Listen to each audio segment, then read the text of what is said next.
Adequate notice of this meeting has been given in accordance with the Open Public Meetings Act, NJSA 10:4-6. On January 9th, 2025, proper notice was sent to the Courier News and the Star Ledger, filed with the clerk at the Township of Bridgewater, and posted on the bulletin board in the municipal building. Please be aware of the Planning Board policy for public hearings. No new applications will be heard after 9:30 p.m., and no new testimony will be taken after 10 p.m. Hearing assistance is available upon request. Accommodations will be made with individuals with a disability pursuant to the Americans with Disabilities Act, or ADA, provided the individual with the disability provides 48 hours advance notice to the Planning Department Secretary before the public meeting. However, if the individual should require special equipment or services, such as a CART transcriber, 7 days advance notice, excluding weekends and holidays, may be necessary. I would ask everyone to please rise to salute the flag. I pledge Allegiance to the flag of the United States of America and to the republic for which it stands, one nation, under God, indivisible, with liberty and justice for all. Ms. Probst, could I have a roll call, please? Chairman Vessio, Here. Mayor Mensch, Councilman Kirsch, Yes, here. Mr. Pappas, Here. Mr. Magora, Here. Mr. Wang, Here. Ms. Sikora, Mr. Banga, Ms. Chartowich, Here. Mr. Chowdhury, Yes. Mr. Atkins. Here. For the record, Mark Peck, Board Attorneys present, Bill Burr, Board Engineer, and Catherine Sarmad, Board Planner, Here. present. You have a quorum, you can proceed. Thank you, Ms. Probst. At this time, any members of the public that wish to address the board on any matters not listed on this evening's agenda, please feel free to come forward at this time.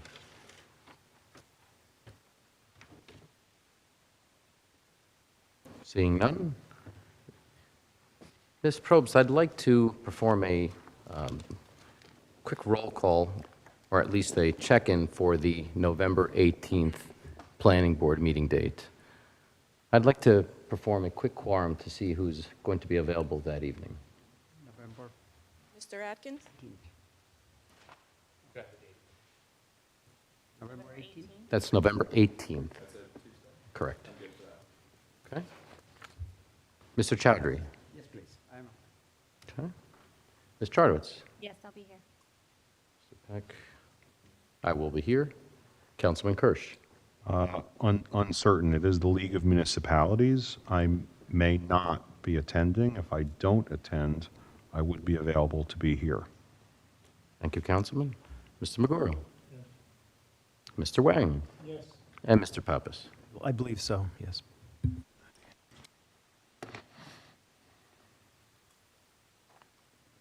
Very good, Ms. Probst, if we could roll.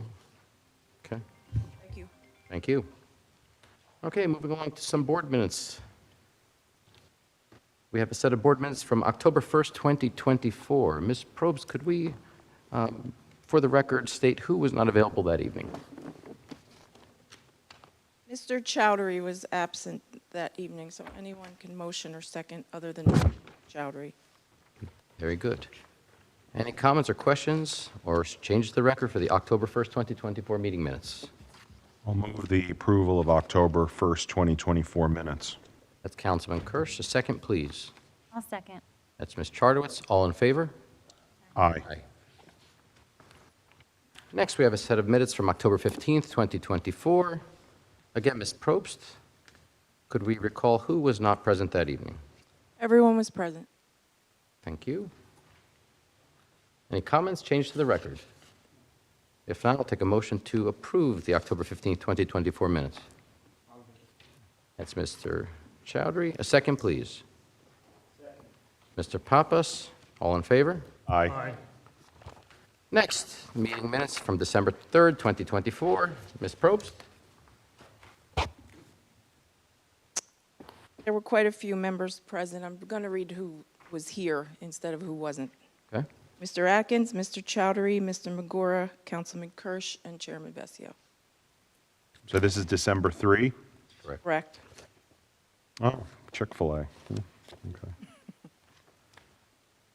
Any comments or change to the record? I'll make the motion to approve December 3rd minutes. Second. Councilman Kirsch, Mr. Magura, all in favor? Aye. Aye. And lastly, a set of minutes from December 17th, 2024. Ms. Probst.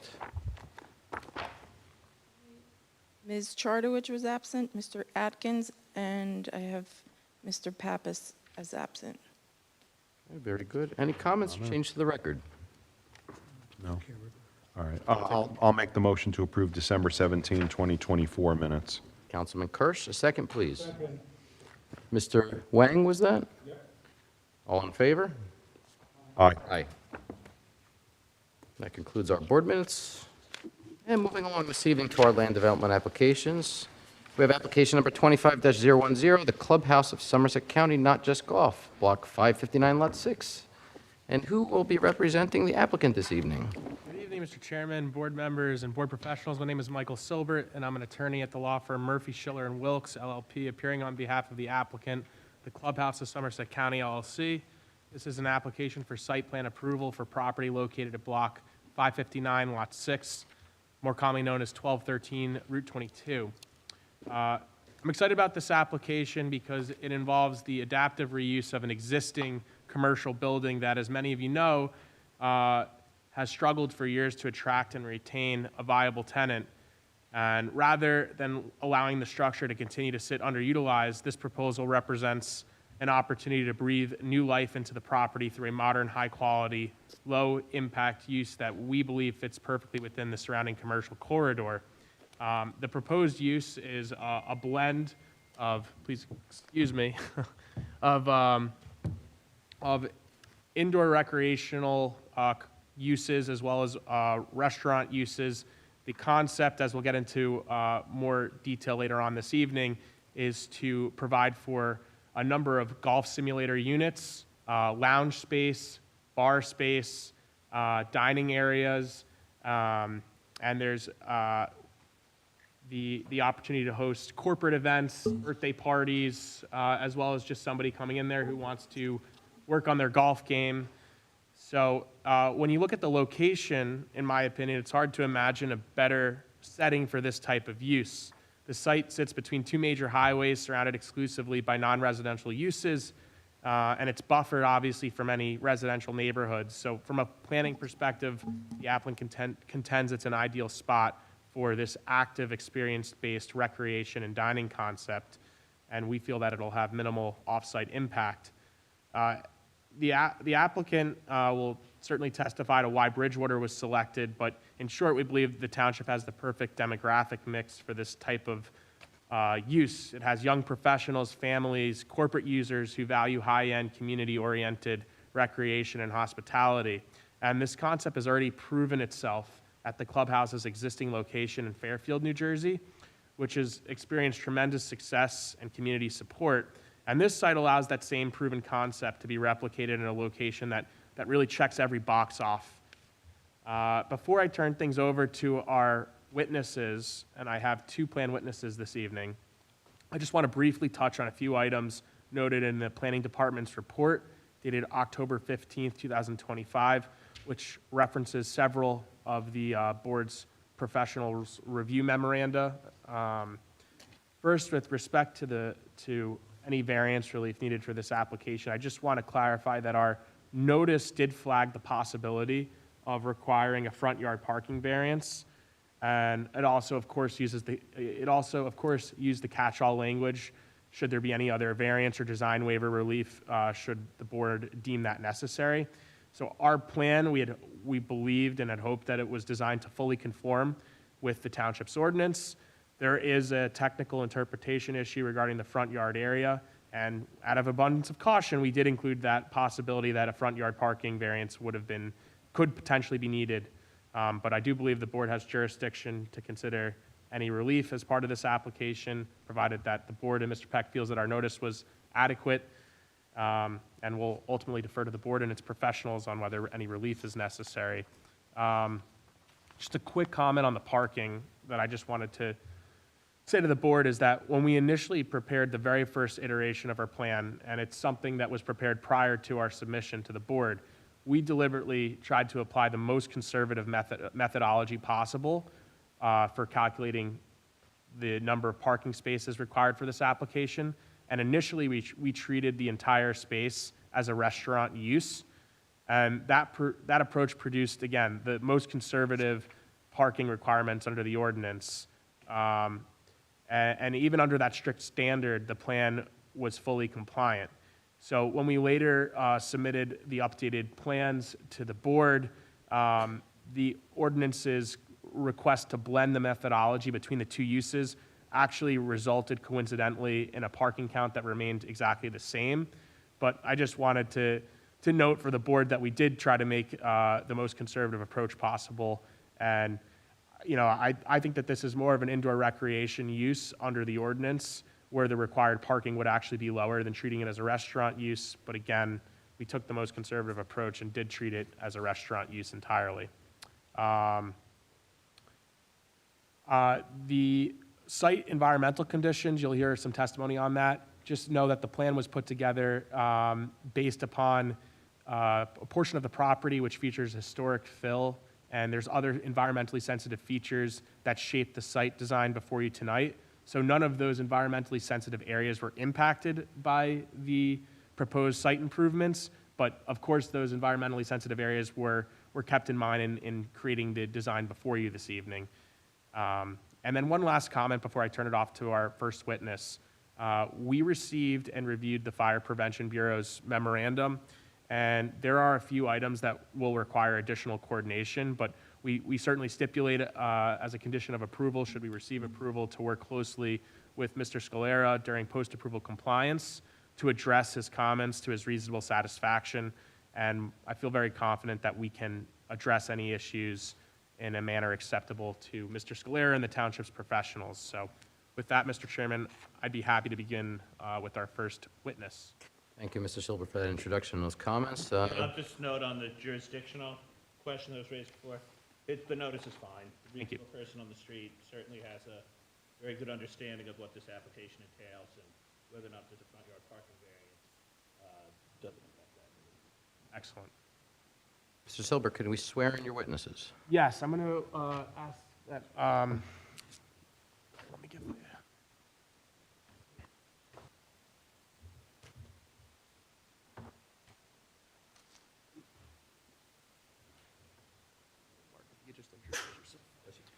Good evening, everybody. Good evening. Do you swear that the testimony you're going to give in connection with this hearing will be the truth and nothing but the truth? Yes, I do. Thank you. Could you state and spell your name for the record? My name is Mark Gimigliano, spelled Gimigliano.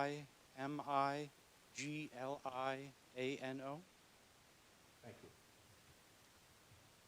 Mr. Giuliano, You can call me Mark. Mark, I appreciate you introducing yourself. I would have done so, but I didn't want to butcher the last name. But Mark, can you tell the board about your qualifications in the field of engineering?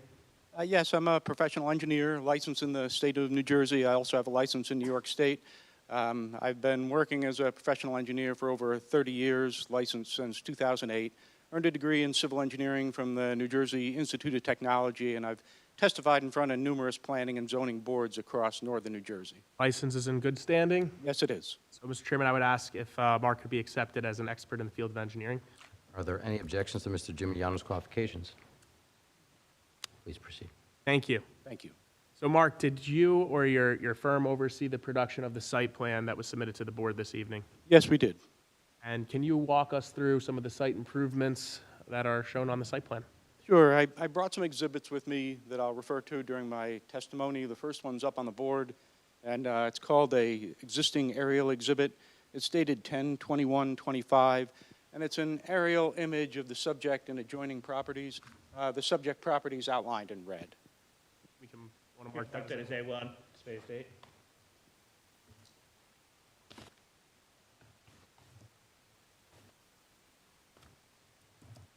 So the property is Block 559, Lot 6. It's more commonly known as 1213 Route 22. It's located on the westbound side of Route 22, between Route 22 to the south and Route 287 to the north. It's 5 acres in size, and it's developed with an existing building that's about 22,000 square feet in footprint. There's a paved driveway access from the roadway, from Route 22, into a paved parking area, which is located on the side and the back of the building. There are 108 parking spaces striped there today. The area around the building and the parking lot, as well as along the Route 22 frontage, has all been disturbed and cleared, so the only vegetation in those areas are really lawn area. There is a stream, though, that runs along the back of the property and on the west side of the property, and that stream drains under Route 22 through a culvert, and there's wooded areas along the stream corridor. There's no FEMA floodplain associated with this property, and the stream has not been studied by the state. But because the stream drains more than 50 acres, there is a DEP flood hazard area associated with the stream. And that flood hazard area, which is shown on our plans, covers most of the parking lot and the existing building. The stream also has a 50-foot riparian zone, and now we've made an application to the DEP to verify the limits of the riparian zone and the limits of the floodplain on the property. The stream, though, is classified as a state open water, meaning that there's no wetlands along the stream, so there's no wetland buffer. We've also made an application to the state, to the DEP, for a letter of interpretation to verify the limits of the wetlands and any buffers on site. The building is served by water, sewer, and gas, the site, while there's no landscaping on the site, there is existing site lighting. There's bollard lighting along the driveway. There's parking lot lighting, pole-mounted lighting in the parking lot. There's building-mounted lighting on the back of the building, and in the front of the building there are spotlights in the lawn area which shine up on the building. There's a sanitary sewer easement that runs along the back of the property, and a drainage easement that runs along the side, the west side of the property. Surrounding properties, the one to the east is developed with a car dealership. To the west is an undeveloped lot, but that recently received approval for the construction of the Paul Miller car dealership. So those are the existing conditions at the site. This exhibit, which is titled Proposed Layout Exhibit, also dated 10/21/25, and which is a colorized version of our site plan, including the proposed landscaping superimposed on the aerial image of the subject and surrounding property. Call that A2.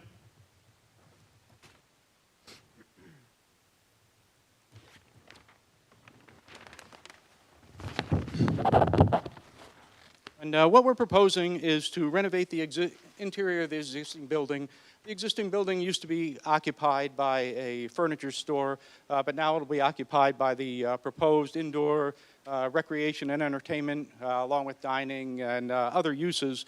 And we're going to renovate the interior of the existing building. The changes to the exterior of the site are not substantial. We are proposing a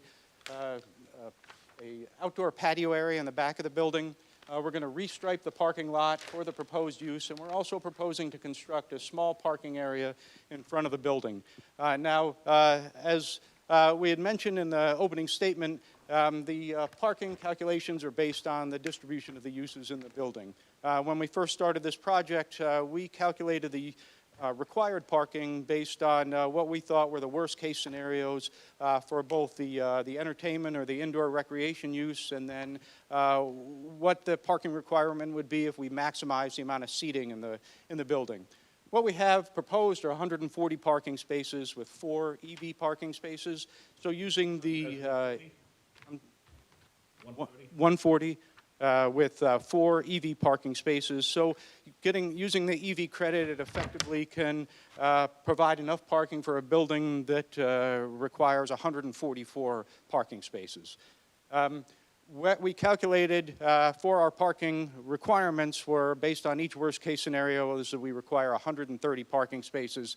And again, we understand that so we have plenty of parking on site for the proposed use, but we do understand that the actual parking calculation will be based on the distribution of the entertainment or the indoor recreation use and the dining uses, and we will comply with the parking requirements based on the distribution of those uses inside the building. The applicant's going to talk in more detail about the way the interior of the building will set up, but we will comply, and we do have a compliant site plan in terms of parking.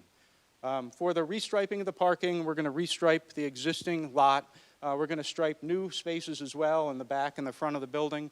All the new spaces that will be restriped will meet the size requirements in the ordinance at 9.5 feet wide by 18 feet deep. In the front of the building, we're constructing new pavement, and in that area, there'll be a one-way loop in front of the building. This allows us to provide an area for vehicles to drop off customers if necessary. But the main thing is that it allows us to get 3 ADA accessible parking spaces near the front door, which is a big improvement over the current conditions. Just one question regarding the parking spaces. So when I look at the site plan, and please correct me if I'm mistaken, it looks like some of the parking spaces are going to remain at 9 feet by 18 feet. That's correct. All the existing parking spaces will be restriped as they are. Some are substandard in size, which we note on the plans, but all the new spaces will comply with the parking size requirements. So I only raised that because we noted that as an existing nonconformity, and I defer to the board and the board professionals whether the restriping of that would require any design waiver or variance relief for that. But again, it's restriping to keep them in their current dimensions. Please continue. I'm sorry. Thank you. And so there will be a one-way loop parking. There'll be 3 ADA parking spaces in the front as well as 14 parking spaces. Those are designed as angled spaces. They're 60-degree spaces. They comply with the size requirement and have the required drive aisle behind the space. So those are compliant parking spaces in terms of the size and the area behind the spaces. And again, it's designed so that passenger vehicles can circumnavigate that area, and if anyone needs to drop off a customer, they can at the front door. At the back of the building, we have 10 new parking spaces that are striped outside of doors at the back of the building. Those doors are effectively a service or a staff entrance to the building. And those parking spaces are distant from the front door where the customers will enter and where the rest of the parking is located. So that's going to be designated as employee-only parking. We do also intend to use that back area for trash and recycling as well as deliveries. We have a 16-foot by 16-foot screen trash recycling area proposed back there, and that's an area where deliveries will occur.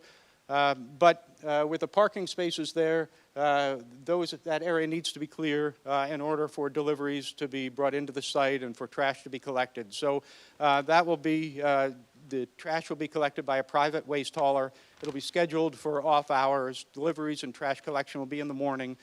So at a time when nobody's parked in those back parking spaces. There'll be employee-only spaces, and the employees will not park there during those times.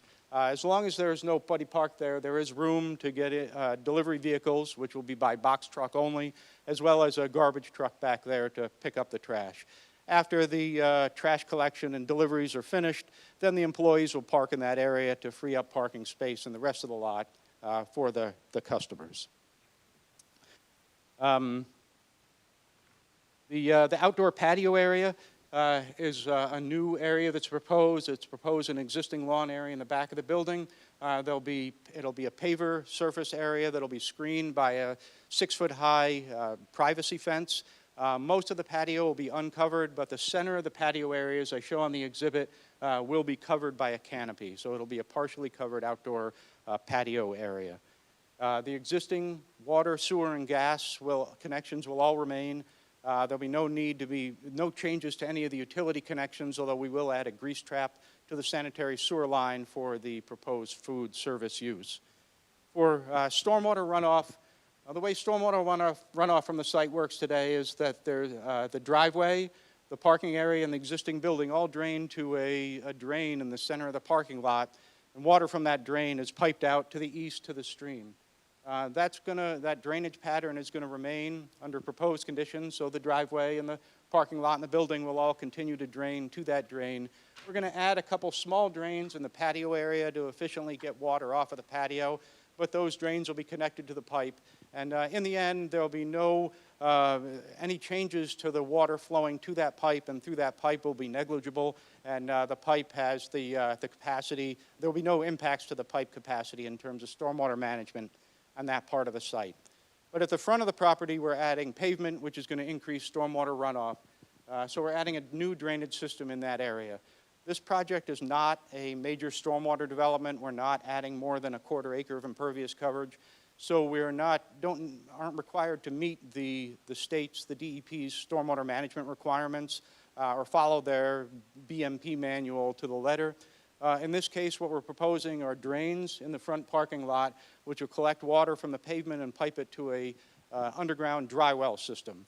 Now, under the state stormwater regulations, following the BMP manual, pretreatment is required for any water that drains from a parking lot to a subsurface infiltration area. Those rules don't necessarily apply here, but we are proposing some pretreatment for the water. And what we're proposing will be inlets with sumps at the bottom. There, at the bottom of the inlets, there will be a 2-foot deep area. The bottom of the inlet will have stones, so when water flows into the inlets, into the drains, for small flows, it'll flow down into the bottom of the inlets and drain into the ground. When larger storm events occur, the water will rise in the inlets, and any of the silt and sediment and anything that's washed off the roadway will have a chance to settle out, and then overflow water will go to the dry well. So this is a way of keeping silt and sediment out of the dry well systems to ensure that they function properly. There will also be a stormwater operation and maintenance manual for the dry well systems, which will ensure that they're routinely inspected and maintained and cleaned as necessary to also make sure that the dry wells continue to function as intended. The dry wells have been sized for 3 inches of rainfall over the increase in impervious coverage on the site, which is typical for a non-major stormwater development. And overflow from the dry wells will be piped to a drain in the lawn area to the west of the parking lot, and any water that overflows from the system will drain to the stream, which is where water from that area goes today. So with this stormwater system, any changes in the rates and the amount of water to the stream will be minimal, and there'll be no adverse impacts from stormwater runoff or flooding as a result of the development. Also, in response to the board engineer's review letter, I can confirm that we will comply with all the requirements of the township's flood damage prevention ordinance. Lighting, I mentioned the existing lighting on site, and for the most part, the existing lighting will remain. The bollard lights along the driveway, the parking lot lights in the parking lot, and the building-mounted lights on the rear of the building. But the spotlights in front of the building that are in the lawn and shining up on the building will be eliminated. They'll be removed, and new pole-mounted lights are proposed at each end of the parking bay at the front of the parking lot. At the rear, the patio area will be illuminated by the building-mounted light, and we're also proposing string lighting in the patio area to illuminate that area when it's used in the evening or at nighttime. We'll provide a lighting plan for review by the board engineer and the board planner with illumination levels to ensure there's no spillover of light from the development onto any adjoining properties. Landscaping. As I mentioned, there's very little, if any, existing landscaping on site. We're going to improve the property with landscaping throughout the site with a mixture of shrubs and trees around the parking lot to screen the parking lot from the roadway and from the neighbors. The planting plan shows the location of deciduous trees and evergreen shrubs. There were some review comments from the board planner, which we'll certainly address. In response to the board planner's comments, we would propose to work with her potentially as a condition of approval if the application is approved to come up with a planning plan that is in as close conformance with the borough's ordinance or the township's ordinance as possible. All the plantings will be native, and we did list on our landscaping plan the landscaping requirements in the township's ordinance, and for the most part we can comply with that ordinance, but just in reviewing it myself, I think there is some relief we may need from that ordinance, specifically with the respect to the spacing of trees along the front of the property. There's a mention of historic fill on site, and this area in front of the new parking lot was an area that was identified in the Phase 1 environmental site assessment for the project as an area of historic fill, and so there's no excavation or construction that's permitted in that area. So there will be no, while we'll have shrubs to screen the new parking lot, planting trees across the frontage, there may be a couple areas where we can't meet the 50-foot spacing requirement, as well as the density of the foundation plantings around the building. We are adding foundation plantings along the sides and the rear of the building, but I believe we may be just short of the density of foundation plantings that's required. But Again, we will work with your planner and come up with a landscaping plan that is in close conformance to the ordinance as possible. Just a couple more things. Signs. There are 2 building-mounted signs on the building, one on the front of the building, one on the east side of the building, right over here. Those signs will remain, so there'll be no change in the size or the height of the signs, but there will be repurposed to identify the new occupant and the new business. There's also a monument sign, a freestanding sign along Route 22. That'll remain as well. Won't change, no change to the size or the height of the sign, but that'll be repurposed to identify the new business. And then finally, DEP permitting. I mentioned the stream, which is shown in blue on this plan, the riparian zone, which is shown in yellow on this exhibit, and the flood hazard area, which is shown in blue on this exhibit as well. There's no disturbance to the riparian zone, to the stream, to any wetlands or any buffers. We are proposing some improvements within the flood hazard area, but all those improvements comply with the requirements for a permit by rule. So while they're technically under the jurisdiction of the DEP, no formal application needs to be provided or submitted to the DEP for this project. And we'll confirm that with an applicability determination from the DEP and provide that to the board engineer and board planner for their records. And that about sums it up, other than Amazing. Well done. So a couple questions. So, and it seems like you touched on everything, so I apologize if I'm repeating things you said, but we received a letter of no interest from DOT. That's correct. Okay, and you mentioned this, but there's absolutely no changes to the exterior facade with the exception of this rear stairs? That's correct. Okay, and then there was a addition of some emergency access doors that were requested by the professionals. That's right. There will be emergency access doors on I believe it's the second floor of the building and the back of the building. So there's already a fire escape in the back of the building. There'll be a second one added. And those are shown, if you can see it from that distance on this plan, but they'll be along the back of the building and bring people down into the outdoor patio area. But there'll be no impacts to the parking in the back as a result of those stairs. And speaking to the parking for a moment, so we do have outdoor patio space, but we chose not to include it in our parking calculations. That's accurate, right? That's correct. And we do have a buffer, so to speak, if the board determines that they want parking spaces allocated to the outdoor patio use, but being the temporary and seasonal nature of an outdoor patio space, can you speak to why we determined that it might not be appropriate to include it in our parking calculations? It's more of a gathering area. It's not a seating area. There's not going to be seats and permanent tables moved out there for additional outdoor dining. It's more just an outdoor gathering area. People can go outside to hang out or smoke maybe, and where you don't want that connected to outdoor dining. Right, got it. Covered just about everything. I'm just going to make sure I don't have any other notes here, and I'll get to the front yard parking setback momentarily.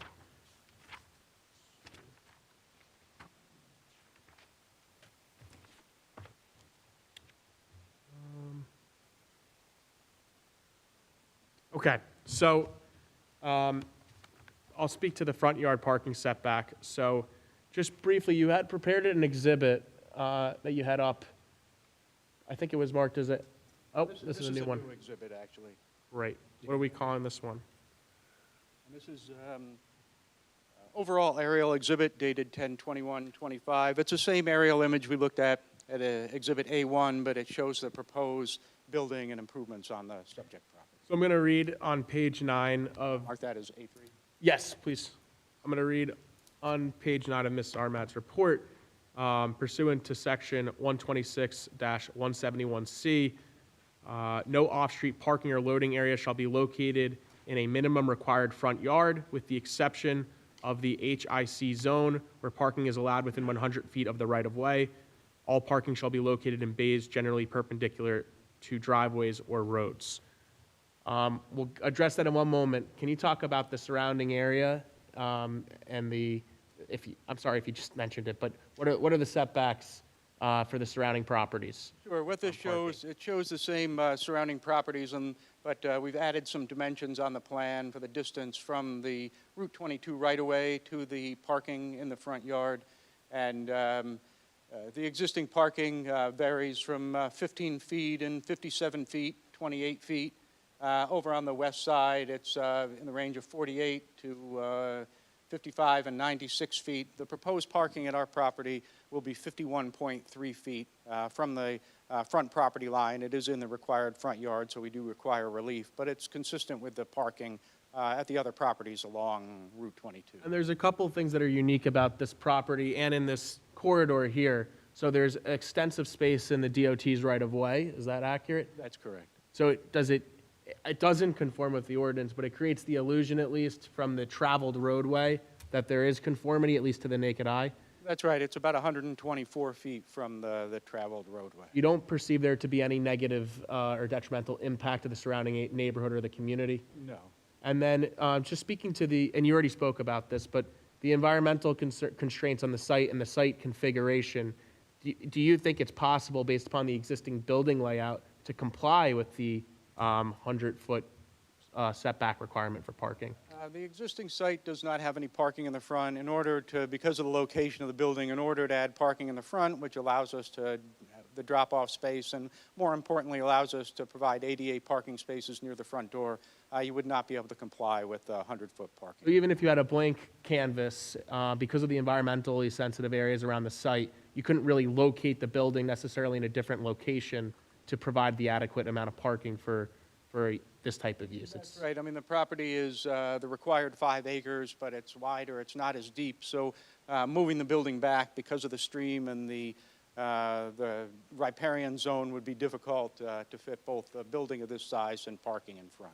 And being that, I'm going to just a few more questions with respect to this deviation. So being that the site visually appears to conform with the ordinance intent with the right-of-way and the property line setback from the traveled roadway, do you think that this property, as well as the other properties, are meeting the intent or purpose of the zone plan? I would say so, yes. Great. And then moving to more of the flexible C criteria, it's possible to reconfigure the interior of the building to lower the traffic counts. And what I mean by that is you could decrease the number of seats. Is that correct? That's correct. But do you think that there's certainly would you say that there's a benefit to the community by providing that parking in the front so that we can utilize the space in an appropriate manner? Yeah, I would say so. It provides a better access and into the building and parking configuration. And you think that the parking lot is safer for the community with having the parking in the front there? Yes. Great. And you think it's a desirable visual environment, especially with the landscaping that you're proposing where we can put it? In my opinion, yes. Great, thank you. So I have no further questions with respect to the front yard parking setback. And let me just take another quick look. I think you covered everything in the reports. I think we're good. Other than has been otherwise testified, you agree with and can comply with any With recommendations and reports? with everything, with the exception of the fire review memo, which we're going to meet with Mr. Scalera to Add handle. that as a potential condition, Excellent, yes. along with the landscaping and Yes, yeah, absolutely. lighting, landscaping, fire. Yes. And we will have operational testimony to follow, so I would imagine there's a lot of operational questions. We'll address that. Thank you, Mr. Gimignani, for your testimony. Does our board member have any questions? Mr. Chowdhury? First of all, fantastic presentation, and Michael, you are always good. So, here is I things. didn't do anything. So, you said that originally it was 8 parking space. Now you are you're making 144, or one of the time you mentioned about 130. I didn't get that part. 40 striped parking spaces. 4 of them will be EV parking spaces. EV is a 4. Yeah, that's what I thought is 100. And the front, that include also the front parking that we're talking about. The front, that includes the front parking. There'll be 14 parking spaces. So how many actually you'll be needing minimum? You are planned for 144, but how much minimum you will need? That is the minimum or? Well, based on our calculations, assuming, looking at it as if the entire building were recreational use, we would need 130 spaces. That's what I To heard. maximize the seating, we would need 130 spaces, but we recognize that the uses are flexible, as the applicant will discuss, and And actually, in Ms. Armad's report, and she could certainly speak to this, coincidentally, if you use a blended rate based upon, a blended calculation based upon our configuration, it's actually 130 as well. So no matter how you calculate it, it seems like it's at that 130 mark. And with respect to your question also about the number that's required, if you take the EV parking credits, it's actually, correct if I'm mistaken, it's 126 if we were going to get 4 spaces of credit for the EV spaces we're providing. that's correct. Okay, thank you, understood. Now, how many parking space in the front that we have some question about it?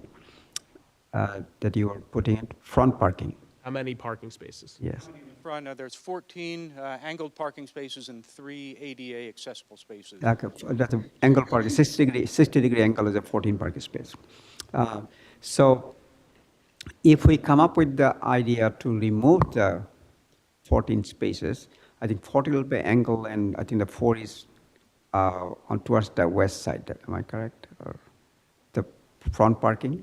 If we remove the front parking spaces? Yeah, if we move it, then.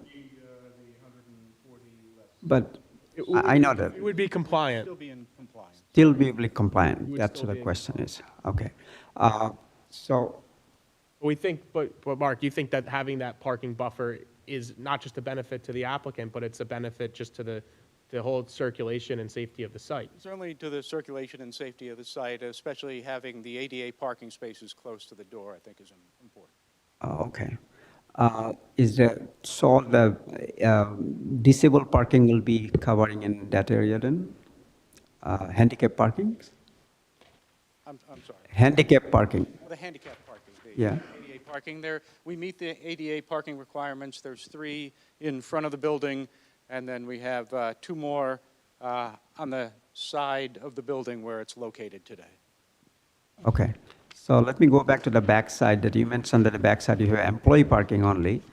And the reason you basically can use that employee parking because delivery trucks are coming in the morning time. What is the operation time in the morning? Generally, this place will be 11 to 9, 10?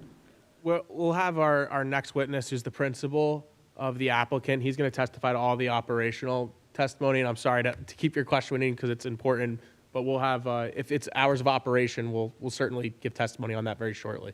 Yeah, that will depend upon whether, the employee parking will be obstructed by the delivery trucks. Oh, well, that's an excellent question, and Mr. Miata will address it, but the idea is that we would have deliveries during off hours, so not during traditional business hours. It would be, early in the morning or very late at night when the operations at the site have ceased and the employees aren't utilizing the employee-only parking spaces.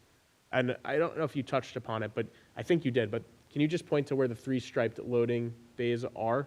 Not the bays, but the loading zones? The loading zone will be in the back of the property here. Yeah, that's what you mentioned That's before. also where the employee parking will be, that Yeah. northwest. Right. That's correct. Right. That's right. That's what the question was, yes. Is there, and we haven't heard it from the board yet, but is there anything that's going to indicate to a pedestrian or a vehicle that that is an employee-only section? We'll add signage to those spaces, so it's, customers don't park in the employee. So we can agree if the board wants to add some kind of signage to indicate that those parking spaces are reserved for employees only, and that signage could also potentially include verbiage to the effect that there shall be no employee parking during specific hours, as we'll hear from Mr. Miato when we're expecting to receive deliveries. What do you think? It is not necessary. Up to the board. It's not Okay. my Okay. fault. An offer. Okay, thank you. Also, you also mentioned that you have a 9 by 18 sort of parking lot out of 108 sets. So how many are there, 9 by 18? It's in my notice. I'll double check if you don't know. Yeah, I don't know off the top of my head. I think most of the, just looking at the plan, most of the existing parking spaces are 9 by 18. We do say that there are some that are, I think all of the existing are 9 by 18. That's yeah, I think all of the existing are substandard in terms of width. The depth may vary between 18 feet and potentially maybe 15 feet under existing conditions. But under proposed conditions, all of the spaces will be 18 feet deep. But the existing spaces will remain at 9 feet wide. I think our idea was if we were creating any new spaces, we would ensure that they would comply with the ordinance requirements, but if we were just restriping the existing ones, we were going to restripe them at the same, correct me if I'm mistaken, the same width. That's correct. I have two more questions, can I? Okay, please. Okay. You said on a canopy, there will be people will be just gathering, no tables or permanent tables or anything else. But that closed canopy, is that space for serving something? Because if you serve, people will basically eat. So I guess it's more of an operational. Yeah, we'll have it's a good question. We'll have Mr. Miato address what his goal is for the outdoor patio space. And speaking with him prior to tonight's hearing, he indicated that it was not his intent to have like any food service. I guess if somebody walks outside with food or a beverage, that's a different story than having like a waiter come outside and take an order. But I don't want to get too far ahead, and I'd prefer that he address it. Okay, thank you. Last one. You mentioned there that you will be needing probably tree spacing variance approval from the front. Yeah, I had referenced that we do need variance relief for the requirement to not have parking within the front yard setback. And how many feet of? We're proposing the parking at 53.1 feet, and the requirement is 100 feet. Oh, okay. No, I'm talking about tree spacings. Oh, tree That- spacing. Oh, I'm so sorry. Oh, tree spacing, yeah, so 50 feet, the tree spacing is required at 50 feet along the entire frontage. Right. We'll provide the tree spacing where we can, but this area in front of the proposed parking spaces, we can't plant any trees there because of the historic fill that was identified in the Phase 1 study that was done for the purchase of the property. Okay. So we will, and there are existing trees there now along the stream, but we won't have trees along the entire frontage of the property. So that's the relief that we require. Okay. And you are not cutting any tree anywhere because the, No trees will be removed from Okay. the project. Thank you very much. Thank you. Thank you, Mr. Chowdhury. Any other questions? Mr. Magura? Just a couple. Does that flow continuously? Yes. I don't know for certain. I believe that does flow at least most of the year. Anytime we've been out there, it has been. No, I was going to ask about it. Okay, because you said there's not wetlands, yet our engineer said he's concerned about wetlands to the northwest and south, and whether any wetlands buffer is required. Mr. Burr? I can say that there are wetlands on the opposite side of the stream, which were identified and will be included in the letter of interpretation, but the stream is state open water and the buffer does not extend onto our side of the stream. So there will be no wetland buffers disturbed, but we are requesting a letter of interpretation from the state to confirm the regulated areas. Mr. Burr, do you have a comment about the wetlands? I'm encouraged to hear that they're seeking an LOI from DEP to confirm whether or not there's actually wetlands. Yes, but I think that's appropriate. Okay. Yes. Secondly, have you calculated the maximum occupancy of the building per the fire code? I noticed the fire marshal did not call it out. We have not. It may be something that the architect may have calculated, but we did not. Okay. What I'm looking at is I'm thinking 140 parking spaces, and business is wonderful, and you have 2 people per automobile, and it's 280 people in that building. Just something I'm thinking about. Okay. Secondly, state does encourage outdoor dining for restaurants, so I'm glad to see that you're thinking of that.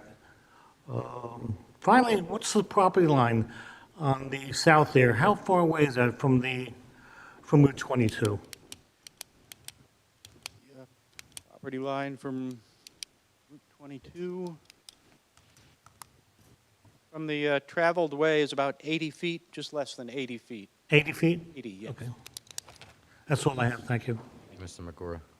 I have a question. One of the areas that was just raised, the Cuckles Brook, is an active waterway, I guess we would call it. And for those who've been to planning board meetings before, or certain other, are aware of other, projects that are or have been discussed, this is right across the street from 1200 Route 22, and we discussed substantially the impact of the Cuckles Brook as it goes under the highway and what happens further downstream. The Cuckles Brook ultimately does drain into the Raritan River, and at peak storms, it certainly can have a substantial amount of volume, including there were some instances of damage downstream, so to speak, within the Adamsville neighborhood of Bridgewater, not too far from, I guess, Costco, for lack of a better landmark. So my question is, on the building requirements, so your maximum lot coverage, you're still well within the range, so you're not seeking relief, but you are going from 34% to 39%, correct? So can you just walk me through your comfort level that increase will not substantially change the drainage from this property into the Cuckles Brook, so that waterway will continue to operate largely or completely similar to the way it does today? Yes, what we propose, the most of the change in impervious coverage is in the front parking lot.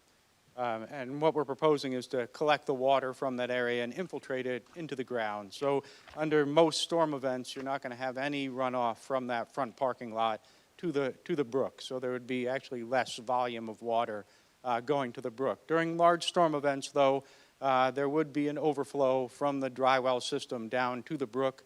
But given that small area and the size of the drainage area, any increases would be minimal with respect to the overall flow, and there would not be a measurable or noticeable change in the amount of water that's flowing through that brook and through the culvert under the roadway. All right, so if there is a substantial rain event and there's a lot of water rolling through, as happens from higher up on the mountain, am I hearing you say that while, yes, you may add more water, there's already a substantial water event going on, and that the incremental water that we're talking about from this difference from 34 to 39, while not zero, is relatively inconsequential? That's correct. Okay. All right, because that's important to this community. I know there's been a lot of conversation about water runoff from the mountain, particularly in the last week. I don't want to go down that pathway. But, I know that our zoning board, this planning board, our town council, our staff, our planners, we're very concerned, with making sure that as we do smart development within this community, that we just make sure that we are being good environmental stewards, not only on the properties in question, but everything else that is potentially downstream. And that's really the reason for my asking. Thank you, Councilman. I think Mr. McGora, Councilman Kirshen, and myself were thinking the same thing as soon as we started hearing about the Cuckles Brook. We've heard it in previous applications here, and for that I had a few questions. A few of them you've answered already. Thank you very much. But the first one essentially is the main stormwater collection pipe that's going to essentially take on most of the infiltration from the parking area. Has that been deemed to be in a well-functioning state? That pipe is actually underwater most of the time. The pipe is low underground, and at any time, if you open the drain in the back, there's water in there because it is at the level of the brook. When water flows into that pipe, water builds up in the manhole and pushes water through. Is it an ideal drainage system? No, it's not something we would design today, but it is how the site functions today. And the design won't change the amount or the way water gets to the brook from majority of the site. Okay. And obviously, anytime an application comes before the planning board, we're always thinking about an opportunity to obviously improve on a stormwater issue. Again, please forgive me for the line of questioning, but Board Engineer Mr. Burr, perhaps I could ask you a question. This concrete pipe, the infiltration pipe, is it appropriate to have an inspection done on this pipe? When's the last time the pipe was deemed suitable in its functioning state? Oh, I couldn't answer that question. I have no idea. If in fact it's a concrete pipe, in my mind, that's encouraging because they tend to be able to stand the test of time. It's not ideal that it could be holding water. Based on that, I certainly think it's a reasonable ask to have the pipe scoped, videoed, just to make sure that there's no blockage anywhere and that the system is cleared. Right. You know what I mean? I think that's a good starting point, just to make sure that there's no obstructions, if the applicant would agree to that. But in all honesty, the applicant really is not obligated to upgrade that pipe system because they're not making any changes to the existing conditions on that portion of the property. But I think it's a reasonable ask to ask them to inspect it, confirm that it's in good repair, and if it is clogged or has debris in it, clean it out. Would you be willing to accommodate that? Yes. Okay. You also did mention that there should be no changes to the exterior of the facade of the existing structure. Does that also include the roof? And how is the condition of the roof? I don't know the condition of the roof. The applicant may be able to give you more information. Okay, so I'll save some of those questions there. And No rooftop access, like for dining or, Nothing is proposed on the roof. like nothing outside of just like ordinary maintenance could possibly be done on the roof. And you might have addressed this, but do you know if there's any additional like HVAC equipment or utilities that might have to go on the roof, particularly because there's kitchen and? I don't know that. That would be. Okay. I'll ask him. Sure. we'll save some of those questions. Let's see. We talked about trash collection. I know probably a little trivial to the conversation, but you have a stream in the back, there's some wildlife there, and you talked about the policy of essentially the parking taking place only afterwards of the sanitation being picked up. Let's say there's a situation where the sanitation is late or delayed or just doesn't pick up on that day. Would it be an employee policy not to park in that area until sanitation has been picked up? Yes, that would certainly be important to the operations. Okay. And I have some traffic questions here, but I'll save that. And lastly, Mr. Burr, again, maybe we didn't hear any history about the site tonight, and it wasn't included in the testimony, but is it, again, looking at kind of like the floodplain and the stormwater infiltration of the area, is it a possibility that the original structure that was created there, was that situated so as to mitigate any floodplain issues or the way that the Cuckold's flows through that area?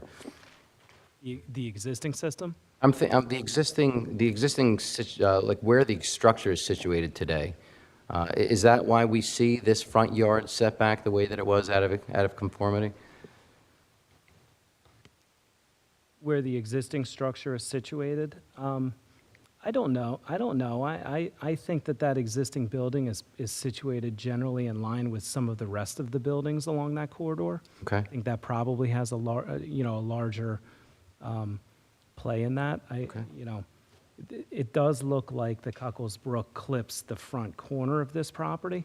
So certainly you wouldn't you wouldn't position the building any closer to the highway, because the closer you get, the closer you're going to get to that regulated area. But I think it's probably situated more in line with where some of the other buildings are, if I had to guess. Thank you, Mr. Burr. Thank you. Okay, that's all I have for now. Any other questions?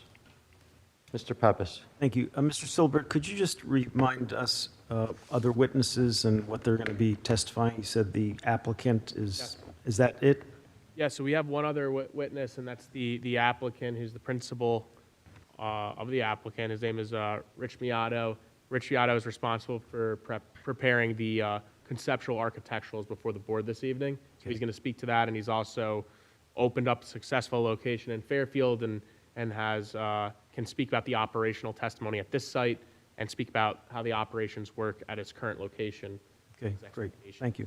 First of all, I just want to say I'm personally excited that this facility is coming to Bridgewater. I think it's going to be a tremendous asset. Thank you. So I'm very happy. I've heard nothing but good things about the other facility. But I do have some questions following up about drainage and a couple of other things. Let me take the easier one first, that's not about drainage. ADA parking spaces. It seems that there will be how many seats in this facility, approximately, for patrons? Yeah, Look really quickly. I think it was around 380, 384 was what was shown on plans that were submitted. The number of ADA spaces, the two, I think you said there are two existing on the easterly side of the property and 3 new ones proposed? That's correct, 5 total. Yeah, so total 5. It's probably the standard that you all use, but I personally think this is woefully inadequate. Every commercial facility that I visit, there were the general public visits, the number of drivers that have those decals grows every day. And I personally think that the number is inadequate, and I would ask that you would increase that significantly, like maybe close to doubling it, because for that number of patrons, I'm sure you would agree with me, you go to any restaurant, any mall, the number of spaces that have that designation is relatively small, may be pursuant to some guidelines, but they're always full. We'd be happy to increase the number of ADA spaces. When we were preparing this, we were thinking about what were some of the potential concerns, and we certainly saw parking as a concern. So one of the trade-offs in increasing the number of ADA spaces would be a slight reduction in the number of total spaces. And That's correct. So how many think you would be able to increase this by? For every ADA space, or really every 2 ADA spaces, there'd be a space that would be striped in between. So if we added 4 ADA spaces, we'd lose 2. So I would certainly request that. I think that's a reasonable ask. And that would be to go from 4 to 8? Four to what, 8, you said? Is that what you were saying, or? There's a total of 5 ADA spaces there now. If we added 4 more spaces, we'd be at 9. And adding an even number of spaces. Where would you think they would appropriately go? Do you have any sense? I'm sorry? Where do you think they The would? spaces most likely would be located along the parking area at the side of the building, although we can look at adding some more in the front as Okay. well. We would take a look at that, though. Okay, right, thank you. Add them where they're... And if you were to add 4 based on that formula, you'd be minus 2, so you'd still be well over the. correct. Correct. We're happy to do that. Thank you very much. I really appreciate that. I want to go back to the drainage issues. Could you walk me through again? I think I remember you saying in your testimony, and by the way, I sat through a lot of hearings, and you were probably one of the quickest yet most thorough presentations from a civil engineer that I've ever heard. So I greatly appreciated your conciseness and your rapid fire presentation. Could you just walk through again? I think I remember hearing you say that the drainage goes towards the east that could you go over that again, please? Yeah, the general drainage patterns on the site are from east to west, so towards the brook on the west side of the site. The driveway kind of slopes into the property. The parking lot has a low area in the center. All the water from the building and the parking lot collects at a drain and is piped to the stream on the west side. Okay. But the front of the building, the front lawn area drains sort of to the west or to the southwest towards the brook as well. So piggybacking on what others have said, that brook collects water from a huge area in Bridgewater. And as I think the councilman said, that this brook carries stormwater from the mountain, New Jersey's version of a mountain, and then down underneath Route 22 and further southeasterly, in southeasterly direction. And I think you testified that the additional impervious surface would be, I don't know if you use the word very small, incremental or de minimis, words to that effect. The concern that I have is every applicant says the same thing. And there is when you add it all up, it creates an issue. And I guess I would ask you, and then Mr. Burr, what could be done on site to address that, besides not expanding your parking? Because I think the additional impervious coverage is what's creating this, right, Mr. Burr? Correct. So what could you do to address that? Well, there is an area to the west side of the proposed parking lot that's before the DEP regulated area. It's in the lawn. That's where we're proposing to overflow the stormwater system. We could potentially look at some sort of, there's a gas line there, so there are utilities there that we'd have to watch out for, but there's maybe an area outside of the building for some sort of rain garden or some type of additional drainage features that could provide a little more storage capacity and water quality treatment and just general stormwater management than what we're proposing. So we could look at adding some additional features in the lawn area outside of the pavement as well. Mr. Burr, what are your thoughts, options? I think that is certainly a good suggestion. I think also the applicant could take a look at the catchment system that's proposed for the new parking lot in front of the building and perhaps increase the volume of that catchment system. Right now it's sized for a 3-year storm. If they size that for a 25-year storm, you're capturing or you're allowing the volume to capture more runoff, and instead of being discharged quicker, you're going to hold it back a little more. I think those two suggestions are probably the best bet.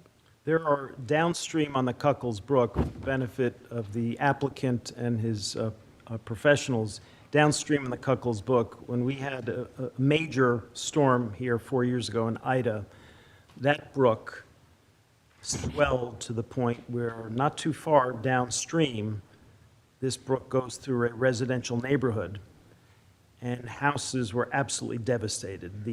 The wall of water that went down through this brook and devastated these homes was monumental. Now, we don't have that kind of storm all the time, but there are very few opportunities that we have, and I think this board and the zoning board tries to take every opportunity that we have to address this issue when we can.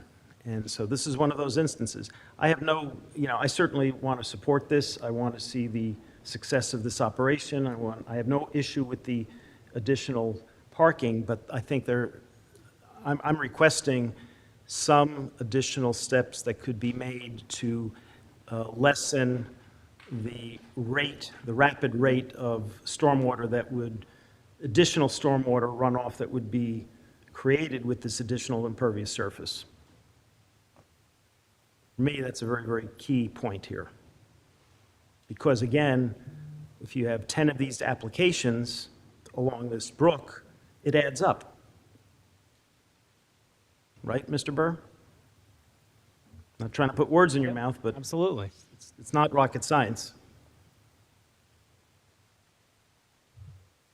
So I'm going to try to address this by just giving a little bit of background. So when we looked at this site, we first met with the township's professionals to try to reuse it without doing anything to increase impervious coverage. And we contemplated doing that and avoiding the site plan process entirely.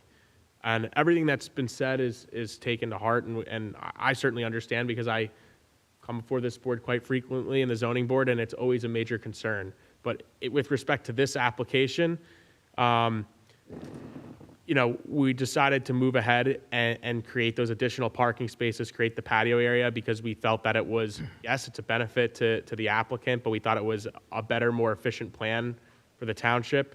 And we tried to keep it intentionally as a minor, and it's just a significant cost given all of the planning that went into trying to keep this as a minor development so as to avoid triggering the necessity to provide enhanced stormwater management on the site. What I guess I'm trying to say is that there are outstanding issues in Bridgewater Township in this area, and I'm not disputing that, but our goal was to create a plan where we weren't worsening the situation in any manner. And I would ask that the board consider that given the de minimis changes that we're making, yes, it's a 6% that the board be cognizant of the fact that we really were doing the best we could to utilize and readopt the site in its existing configuration and condition. And that's just kind of the situation that we're dealt with here. So I'm not discounting anything you said, but So let me ask a question of Mr. Burr and Ms. Sarmed. Was this discussed with them at all during your concept review, and what was conveyed to them? I don't believe drainage was discussed in substance. It all came down to how much new coverage the applicant was proposing, because it was all conceptual discussion at that point. Michael is correct. The initial thought was perhaps this didn't even need site plan approval in its original configuration, just to repurpose the building. But Catherine and I had a different opinion, mainly because of parking. The reuse of the building and some of its impacts to the site, we both thought warranted a site plan application. Now, at that point, I don't think that they had done any engineering on the front parking area, so nobody really knew how large it was going to be. It was only until the detailed design that was submitted several weeks ago do we see what it is now. They are correct. This is not a major development from a stormwater perspective. It is a minor development, but we also recognize all of the drainage sensitivities, particularly along the Cuckoldsbrook corridor. I understand it costs money, but I don't think it's a big ask, quite frankly. What's not a big ask? To either increase or enhance the drainage that is currently proposed. They are proposing a dry well system under the new parking lot. I think that can be enlarged without breaking the bank and provide some real benefit to this project. Beyond that, I think the applicant's willingness to scope out the existing drainage pipe in the rear of the property and make sure that that's functional, I think is certainly a step that I would recommend.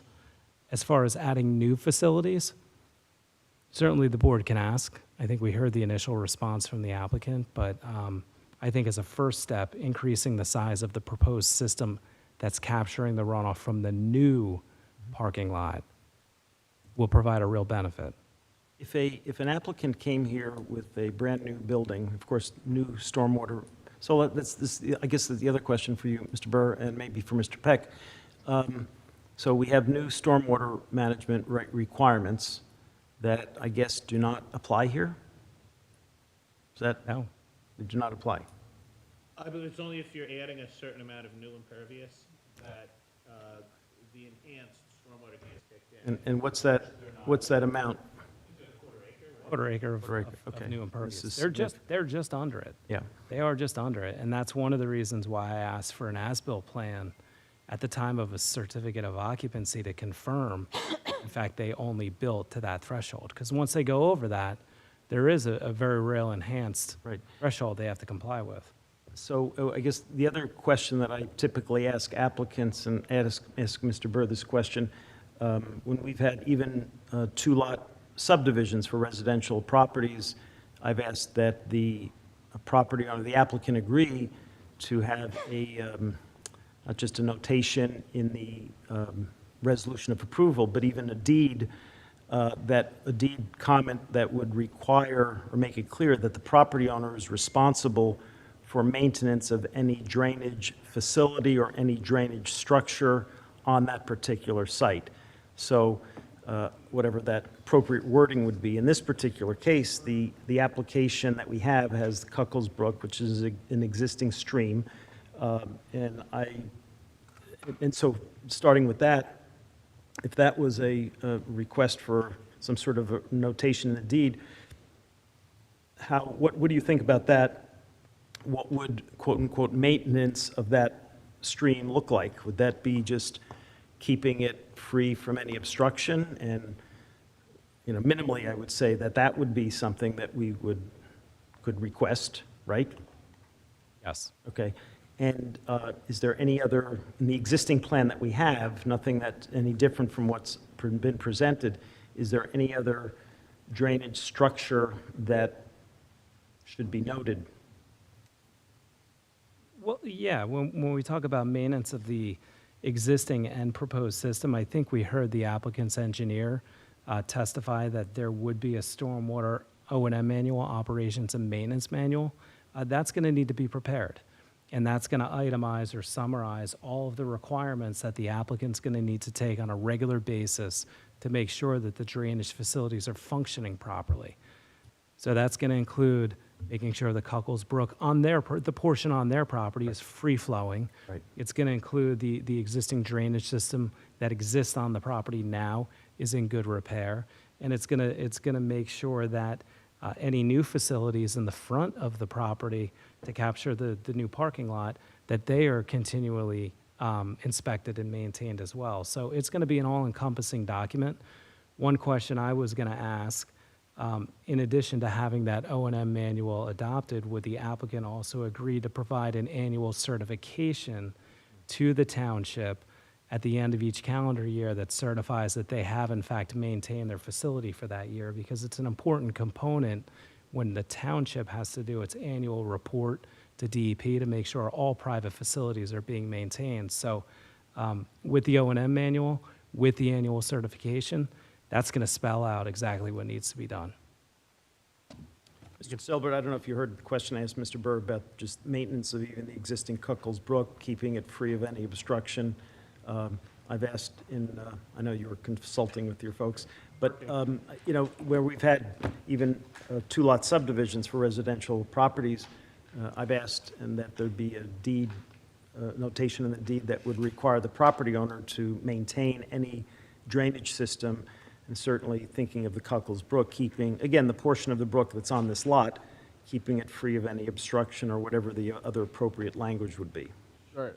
So a couple of things. So just to speak to what your zoning board has done on some of the applications I've worked on is that I've actually recorded an easement or access rights to the township that provides them with the opportunity to maintain the Cuckles Brook area, but not the obligation.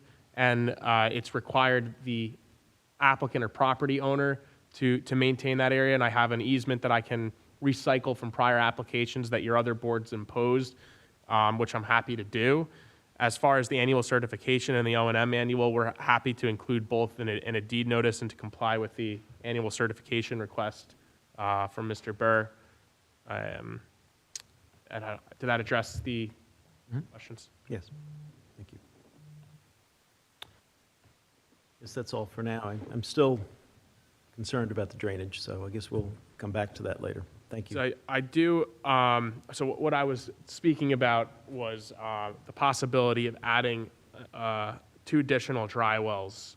It would be the same capacity, and look, I'll just be honest, we're considering the costs of everything, and we want to make sure that the board is comfortable and seeing that we're doing all that we can to ease some of those concerns. So that was a solution that we had just discussed, and I don't know if Mr. Burr or if the board would be receptive to that creative solution. Mr. Burr, what do we think? I think it is a good starting point, for sure. I mean, right now you have 5,000-gallon dry wells. You'd be talking about 7. Right. So 7,000 gallons of storage. I don't know what that does as far as volume off the top of my head. I can take a look at it. The applicant, the engineer can certainly take a look at it. We're talking about storing, I think, 3 inches of runoff. I'd be curious to see what that volume does with 2 additional. But yeah, I mean, absolutely, it would help. Definitely. Thank you, Mr. Pappas. Any other questions from the board members? While we're speaking with the professionals, Mr. Burr, would you like to add any additional questions? Sure. Thank you, Mr. Chairman. Just a couple. Mark, you had mentioned parking lot improvements by way of just restriping the existing parking spaces. When I was out there recently, I noticed the parking lot's a little bit worse for wear. I'm not suggesting a full resurfacing of the parking lot, but is it fair to assume the applicant would consider doing some crack sealing or other routine maintenance before the striping gets done? Yes. Very good. And then the sidewalk that's around the existing building, is that all proposed to be replaced, or is that sidewalk going to be kept in place as is? That'll be replaced. Some of Okay. it's going to be removed and adjusted. Okay. All right. So all of the existing sidewalk that's out there right now will either be removed to correspond to your new plan, or it'll be replaced.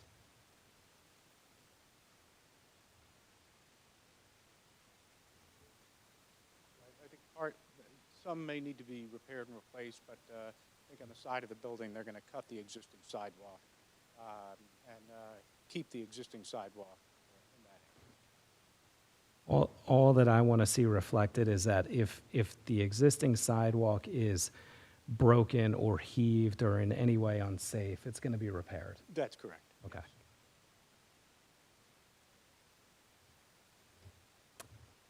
You testified about the parking, how you feel like this site has sufficient parking according to our ordinance here. I'm just curious, did you take a look at the Fairfield operation to see how this site compares in terms of the number of parking spaces available? Does that impact your testimony at all, or do you feel like it still is where it needs to be? Mr. Beato certainly did, and I'll let Mark speak to it, but I know that they were communicating about, Mr. Beato's site-specific needs based upon his Fairfield operation. So maybe Rich can speak to that, but maybe you can speak to. Yeah, that's In fine. general, the parking, the intent was to maximize the parking on site, but the applicant's position was that the parking and the size of the building was sufficient for their needs. Understood. We talked about stormwater. Signs. You had said there's 2 existing building-mounted signs, and then I think 1 freestanding sign that exists today that you're proposing to repurpose, or the applicant's proposing to repurpose. That's correct. Do you know, do the signs that exist today meet the current sign ordinance, or haven't you taken that next step to look at? We did not analyze the site. You haven't analyzed it, but you're not proposing to increase Right. above and beyond what exists today? That's correct. And do you, and this may be a question for the applicant, but do you know what the sign would actually say? Is it going to say the clubhouse, or is, Yeah, that'll be a question. okay, That. okay. And just with respect to your question, I believe Mr. Miato does have the dimensions of the existing sign. Is that correct? But I don't know off the top of my head. To the extent that it is non-conforming, I would ask that the resolution allow the applicant to continue to use any of those deviations. I'm not saying that there are deviations, just to reflect the updated tenant. Just Just wanted to make that clear for the record.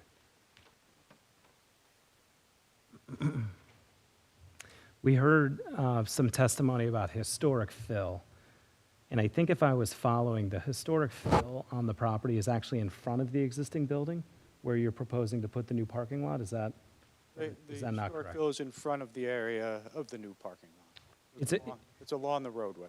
It's along the state highway in front of the building, in front of where you're proposing the new parking lot? That's correct. Okay, and is your project in any way proposing to disturb that? No. No? Okay.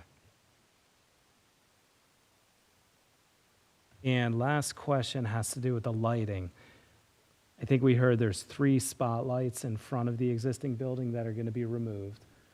The existing parking lots, lights are going to remain? Yes. Will they be upgraded, or have they already been upgraded to be LED, or?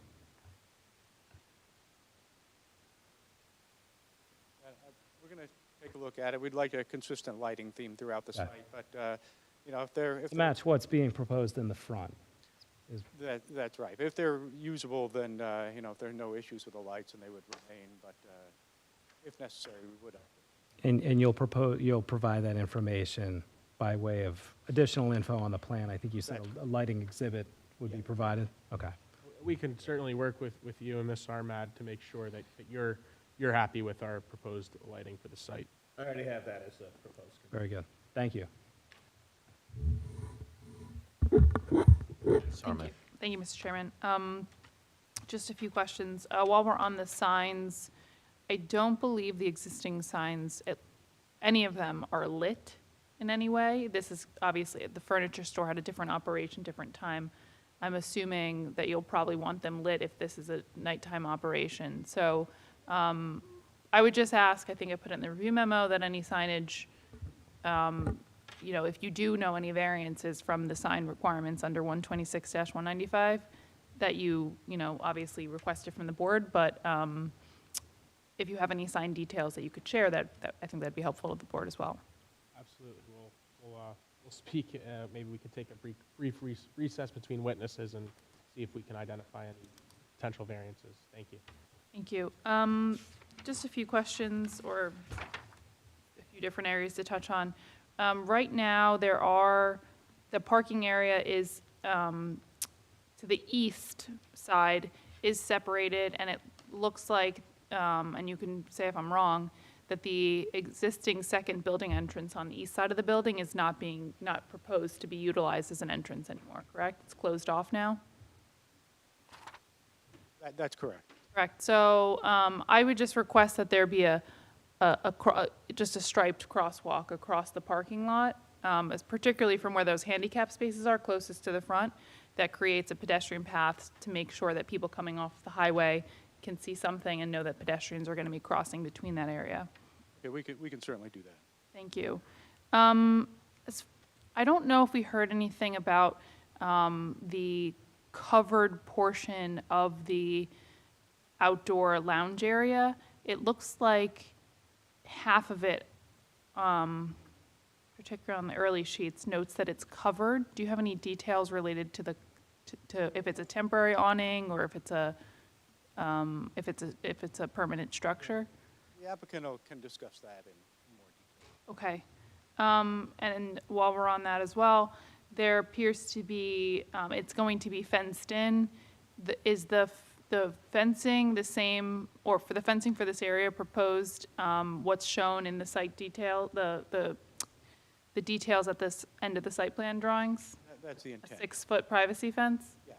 Okay, is there any, I'm assuming maybe the applicant will also testify to this, but is there any opening or propose any access from that fencing area? Yes, there'll be a gate so There'll be someone can exit the outdoor. So it will be gated, okay. Thank you. And then for the landscaping, can you just indicate where the historic fill area is that was identified by the Phase 1? Yes, the historic fill is in the area. It starts a few feet in front of the drive aisle at the new parking area and extends maybe 50 feet or so beyond the driveway. So it's most of the frontage of the property. Okay, thank you. I just wanted to keep that in mind as far as the updated landscaping plan. One last question. The freestanding sign, it's not shown on the site plan. I would request that that be added, obviously, where it's currently located. It is a pretty tall sign, and it doesn't have a monument base. I would just ask if possible, I know it is a flood hazard area, if some plantings can be added to, I think that would do a lot for that open lawn area right now. I think as far as landscaping, that'd be something I'd be looking for. It would soften up that kind of post sign right now, and it would add a little bit to that visual interest to that area. The applicant would like. Okay, yeah, I think that would help a lot for the landscaping plan. We wouldn't have to do much more as far as, and then obviously look at the species, but I think the landscaping around the sign would really soften that area. I have nothing further. Thank you. Sorry, man. I'd like to ask if there are any members of the public that have any questions based on the testimony just heard. No members of the public. That'll close the public portion for this witness. Any other comments by the board? If not, Mr. Silbert. Do you need to, I'm finished. I don't know if there's members of the, no members of the public, sorry. Would you require, Go through your ordinance right now. sure. Something. Would you require a bit of time to discuss? check. Okay.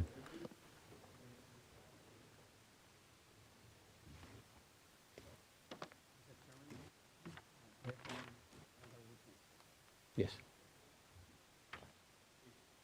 Okay, I think we're ready to proceed forward. Okay, perfect. All right, we'll go ahead and swear in your next witness. Thank you, Mr. Chairman.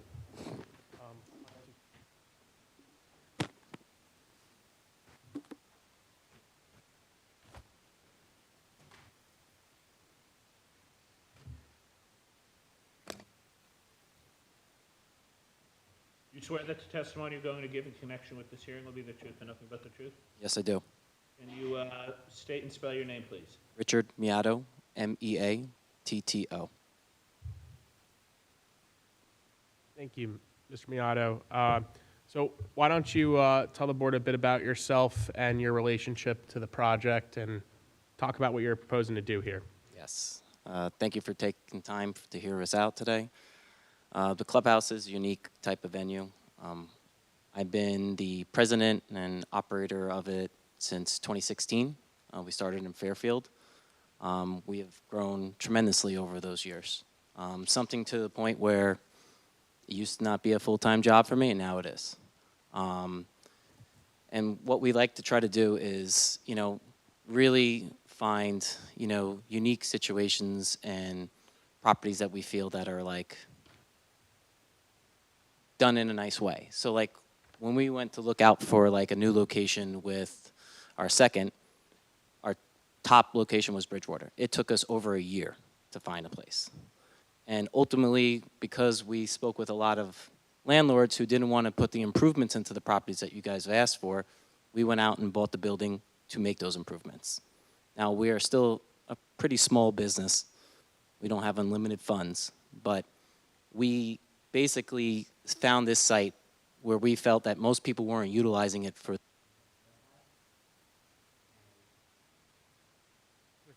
Sorry about that. Battery's done on that one.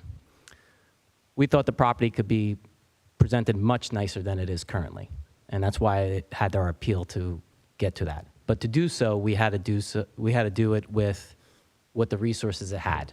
Like we couldn't really throw out major storm drains or repurpose the building. Everything that we see in the building, we feel is perfectly reusable in the right way, and it is our intent to make the property look beautiful, because that is what our business is focused on, is hospitality, entertainment, and no one wants to go to a place that does not look right. I would say you could come to our Fairfield location. It is probably one of the cleanest venues you'll ever step foot in. I make sure of that day in and day out. And we expect to bring the same here to Bridgewater. So I just wanted to make that clear of our all intents and purposes. I'm not looking to run down this location. I am trying to do within feasibility of what we can do within our means. So I just wanted to kind of straight out, but you could ask me almost anything about our business, the location, our intent, I'm pretty sure like I have dealt with this and lived it day in and day out for the last year and a half as I've watched this property over time. And I've also grown up close to this area, so I do know the area, how it is, and I'm very well aware of all the local attributes that are surrounding it. Thank you, Mr. Miato. And I think with that introduction, why don't we try to address a couple of the operational test questions that are known from the report. So maybe you could speak to number of employees, hours of operation, things of that nature. Yeah. So our operations, and I'll kind of go into a little bit about, I think, prior to like what we are kind of a mixture of things. So like on a given day, we change throughout the day. You know, we're known as the Clubhouse Eat, Drink, Golf, and that's really true about our kind of nature. It's like you could eat, you could drink, you could also golf. It's really kind of any kind of form of entertainment, whether it's golfing, whether it's watching a sports game, or, you know, just having a corporate type of event to kind of socialize and gather. When our operations work, it kind of varies throughout the day of what type of crowd we get. Now, I would say in the nighttime, it's going to be more dominated towards 25 to 55-year-old men and women. But during the day, I mean, I have 2 young children in middle school. I've brought my school teams there. I've brought in parents, families. We are pretty much inclusive of everyone. We just trying to ebb and flow with the proximity of the days. So bringing back to the hours of operations, we are not your late time like place to drink. Typically in Fairfield, we open up during the off-peak seasons, which is more in the summer months. We open up 10 in the morning and we close at 11 Monday through Thursday. On Friday, we'll stay open till midnight, but we don't normally stay open past 12 to 2. Ideally, we're just really winding down after 12. So we're not looking to stay to like the 2 a.m. You know, there's that saying, nothing happens great over 12 to 2. We're just not that type of place. Our focus on, like, from a employee standpoint is we're a little bit lighter during the day. It's mainly essential, like our kitchen prepping, because we do 90% of our stuff in-house. So, like, while we're not, you know, maybe busy for the lunch crowd as much as like a typical diner or a fast casual place, our chefs still need to be in there preparing for the week or any events that are coming up, or et cetera, et cetera. So we'll have maybe a very light staff in the morning, and it's mainly for restocking, preparing for the day, getting through. We'll have the occasional corporate events in the afternoon. And then during the winter, we will get a lot more golfers who come from outside to in. But we try to be kind of like a little bit more seasonal, but we're also weather dependent too. Most places, you know, I would say we get a little more busier when it's cold and rainy. No one wants to be outside when it's cold and rainy, but they love being inside with us. So typically, we'll have about 5 to 6 employees in the morning hours, and then it'll kind of grow as we get into the evenings. As we move into the evenings and the weekends, it's a little bit different situation depending on what we have on the agenda. But like, I could see this location having anywhere from 25 to 30 employees working at its peak. But in the middle, like on an everyday, it's probably somewhere around like the 10 to 12, maybe 15. You know, it is a little bit larger than our Fairfield location, but in Fairfield, we're just out of space. So this is why we're looking for something a little bit larger. We turned away a lot of business just because of that.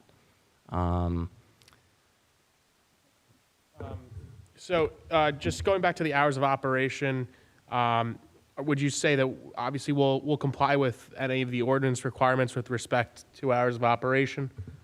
Yeah, it's my understanding that in Bridgewater that you're allowed to serve alcohol from Monday through Friday, Friday morning to 7 a.m. to 2 a.m. And then on the weekends, it must be served at 9 a.m. and then to 2 a.m. Is that correct? Whatever the ordinance allows, we will comply with the ordinance. The parameters of the ordinance. Yeah, Correct. we're gonna, yeah, and probably less. Our intention is to do less, but we'll comply with the ordinance. Limit yourself. Yes, we don't want to limit ourselves. that crazy event that needs to go to 1 a.m., we would need to make sure that we're operating, right? Okay. Yeah, I think that was well said. So in terms of employees, your number's going to change based upon the types of operations that day. If you're having an event, you might have more employees. The scale and intensity of the event would dictate the number of employees. If there's a big sporting event on where you know you're going to have an increased crowd, that would also drive the employee count? That's correct. Okay. So do you want to give a possible range that you can estimate just based upon your operation at Fairfield? Yeah, 5 to 25 employees. Great, okay. Let's talk about deliveries. And I think this ties in with site operation. So when are you expecting deliveries? Talk about the process, because we spoke about the loading area. All deliveries usually happen on the weekday mornings. The latest delivery we usually get, if something is late, is like 2 or 3. If it's not coming by 2 or 3, usually it's not coming. Also with trash, we get trash taken away 3 times a week normally. And we separate it with regular trash and our cardboard as well. So we make sure that that's getting taken care of at a constant pace. We don't like to leave it out there too long just because of, like, I think it was mentioned before on the board, like animals or anything else. It just makes it much more cleanly, and God forbid they don't show up one day. I would love that they would show up the next day. That doesn't happen. They show their next schedule time. And so operationally, you'll ensure that the employee-only parking area is clear so that you can accept deliveries during those times and so that you can take care of refuse and recycling? Yes. Okay, great. Talk about your vision for the outdoor patio space. There's a covered area there. Can you speak to that at all? I can speak to it just to kind of how we have it in Fairfield right now. It's about a little bit smaller, but it's about 1,000 square feet. We do not use it as outdoor dining. We use it as like an outdoor lounge. There's some TVs, there's some speakers for some music, but not really loud. It's mainly used for people to take a break from wherever they are, whether it's a corporate event or a birthday party, or someone, you know, on a nice day, someone may take a beer out there and have a drink. But ideally, you know, we're not looking to have full service out there.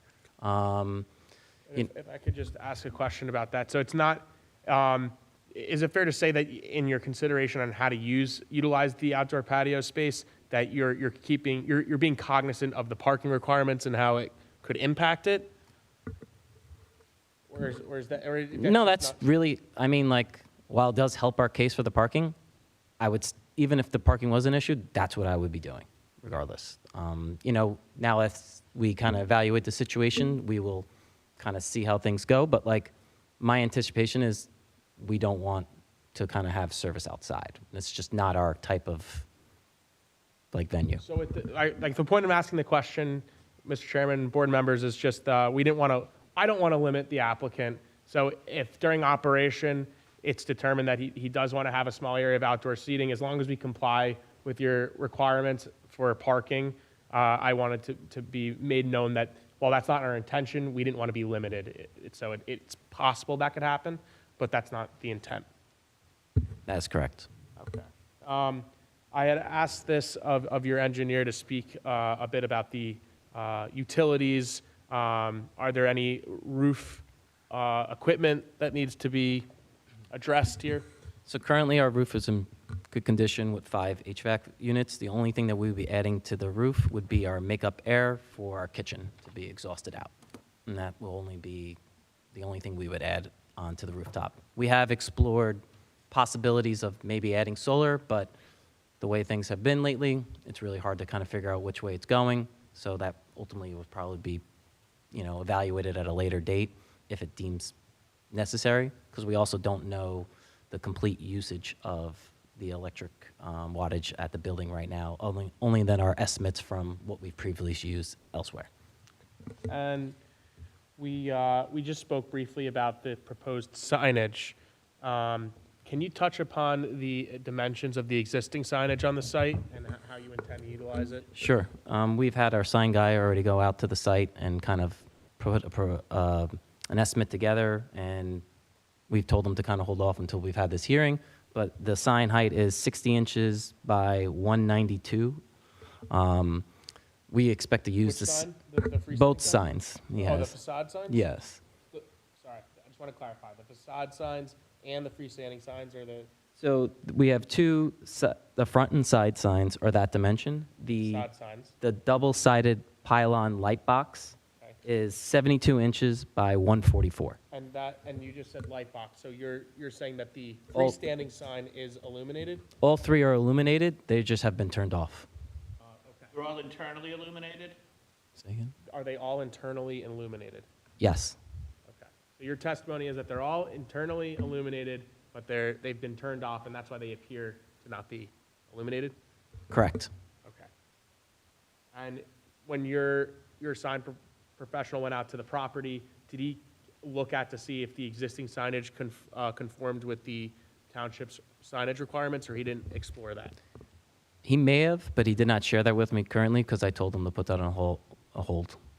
Okay, so I'm just saying my opinion, if he's reutilizing existing signage and he's not changing the dimensions of the signage, it's going to be exactly the same.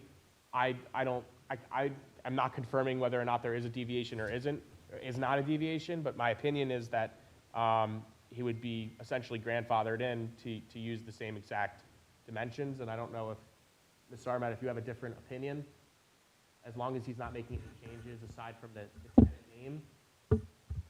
No, I agree with that. I think that obviously if we had the sign copy to see it, it would help it, but I don't think there's a problem with the existing signage as it is today on the building. I think it does a good job for the distance of the building, the speed of the highway, and the two locations on the corner of the building for where it's positioned in respect to the highway. So I don't disagree with that posture.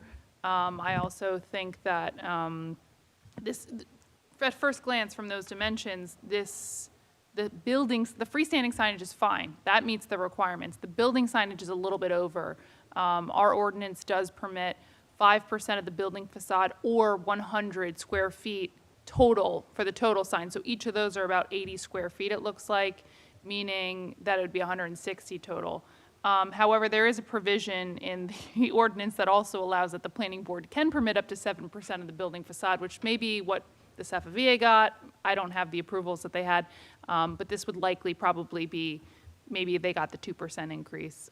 Either way, it doesn't comply, but I don't disagree with Mr. Silbert's stance that if they can stay within the sign area, that 80 square feet per building sign, I don't think it's a problem.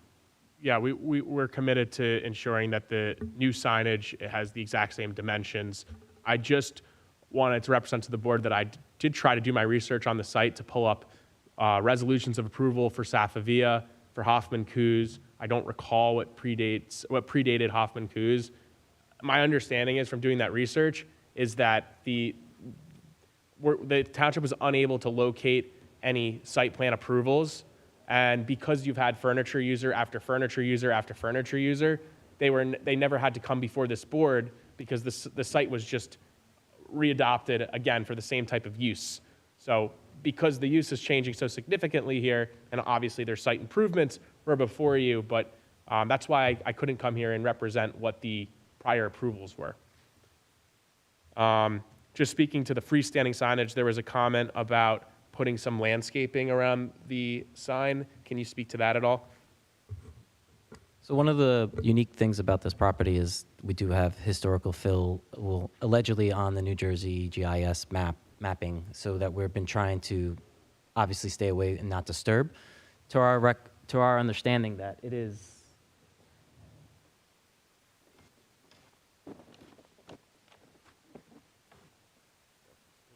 Referencing A1 there.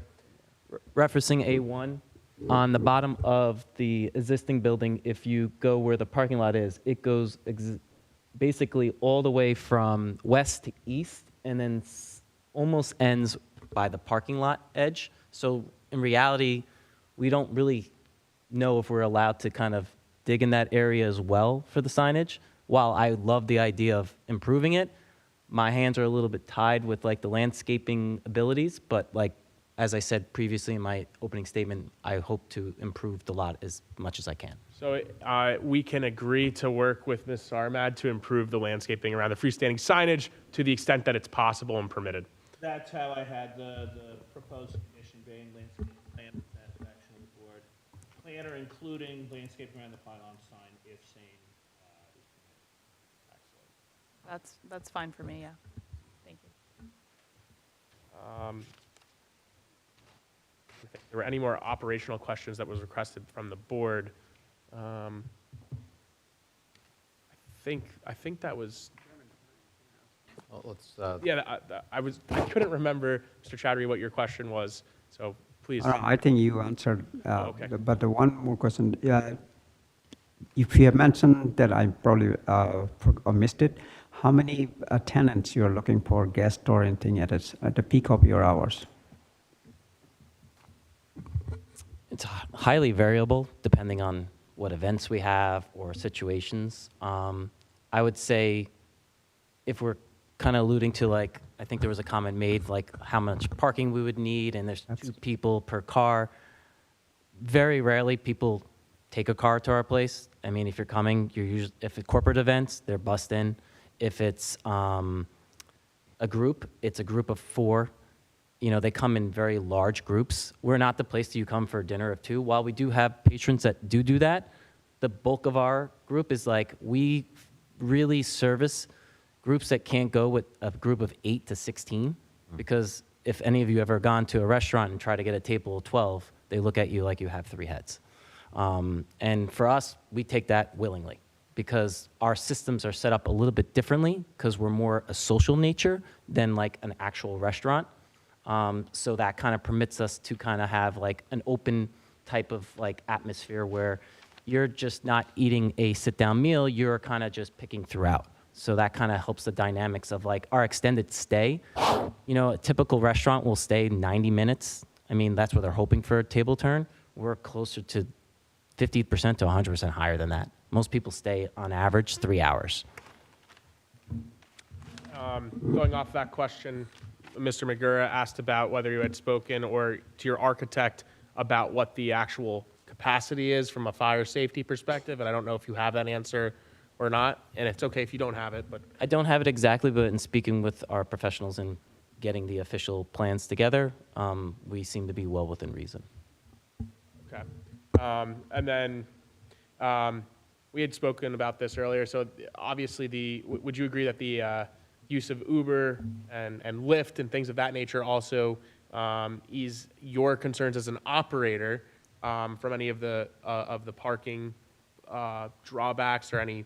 What's your take on those type of services? Yeah, we get a lot of that. I mean, like, it's just the way things are now. Most people that are in the younger generation, they're not driving.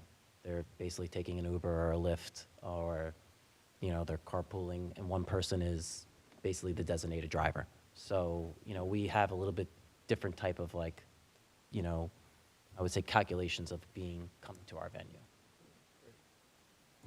I think that's all the operational questions I have, or I can recall off of the reports here.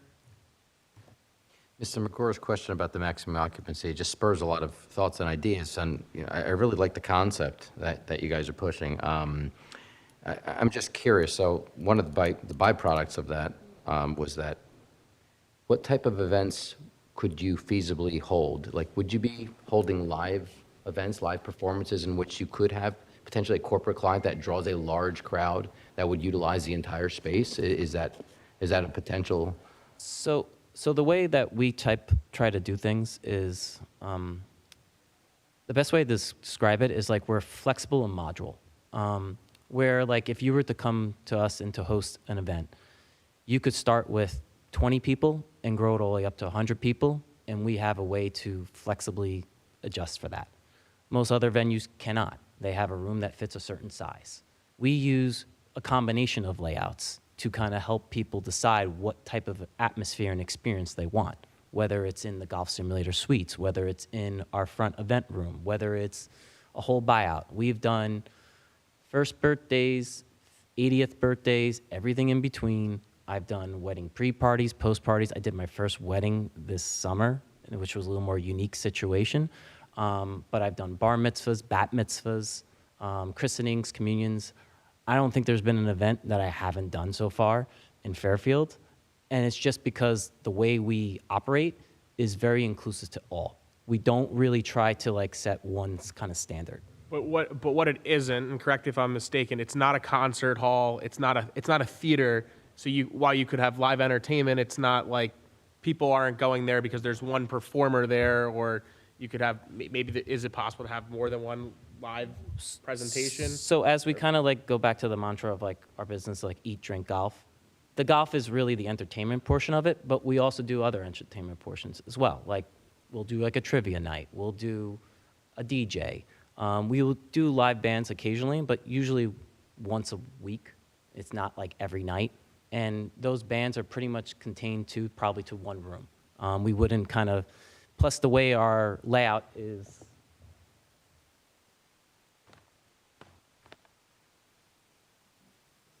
This, I don't recall, I don't think this was introduced. Do you remember, Mr. Mayor, if this was introduced? No, and that's a colorized version of the plans that were submitted. Or plan, What colorized you have on version. those two. That'll be A4. Yeah, there's, Rich, just introducing it, just walk through quickly the major changes. Am I allowed to pull this? Can you mark that as A4? Sure. Mark it as A4. There you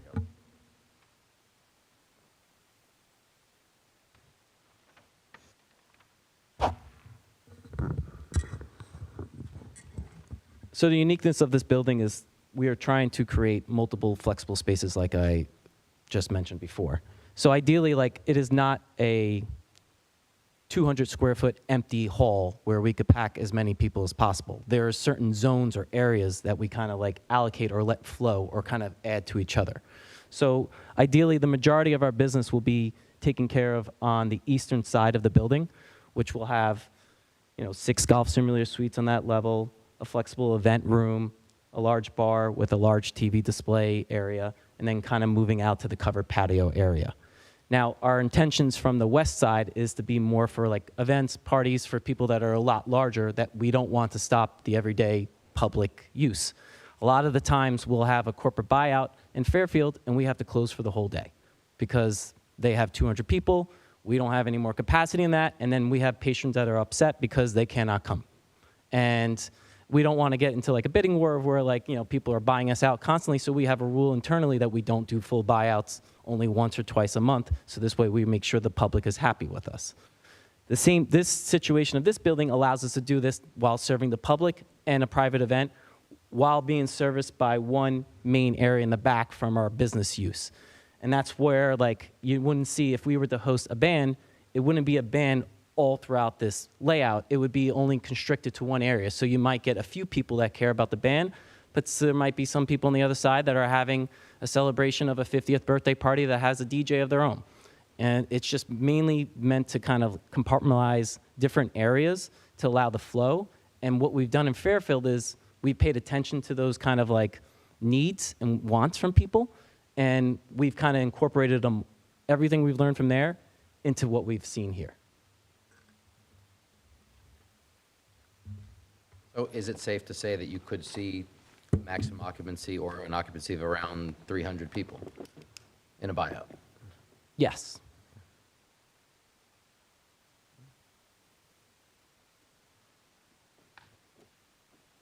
The roof you mentioned, there's 5 HVAC systems, those are going to exist.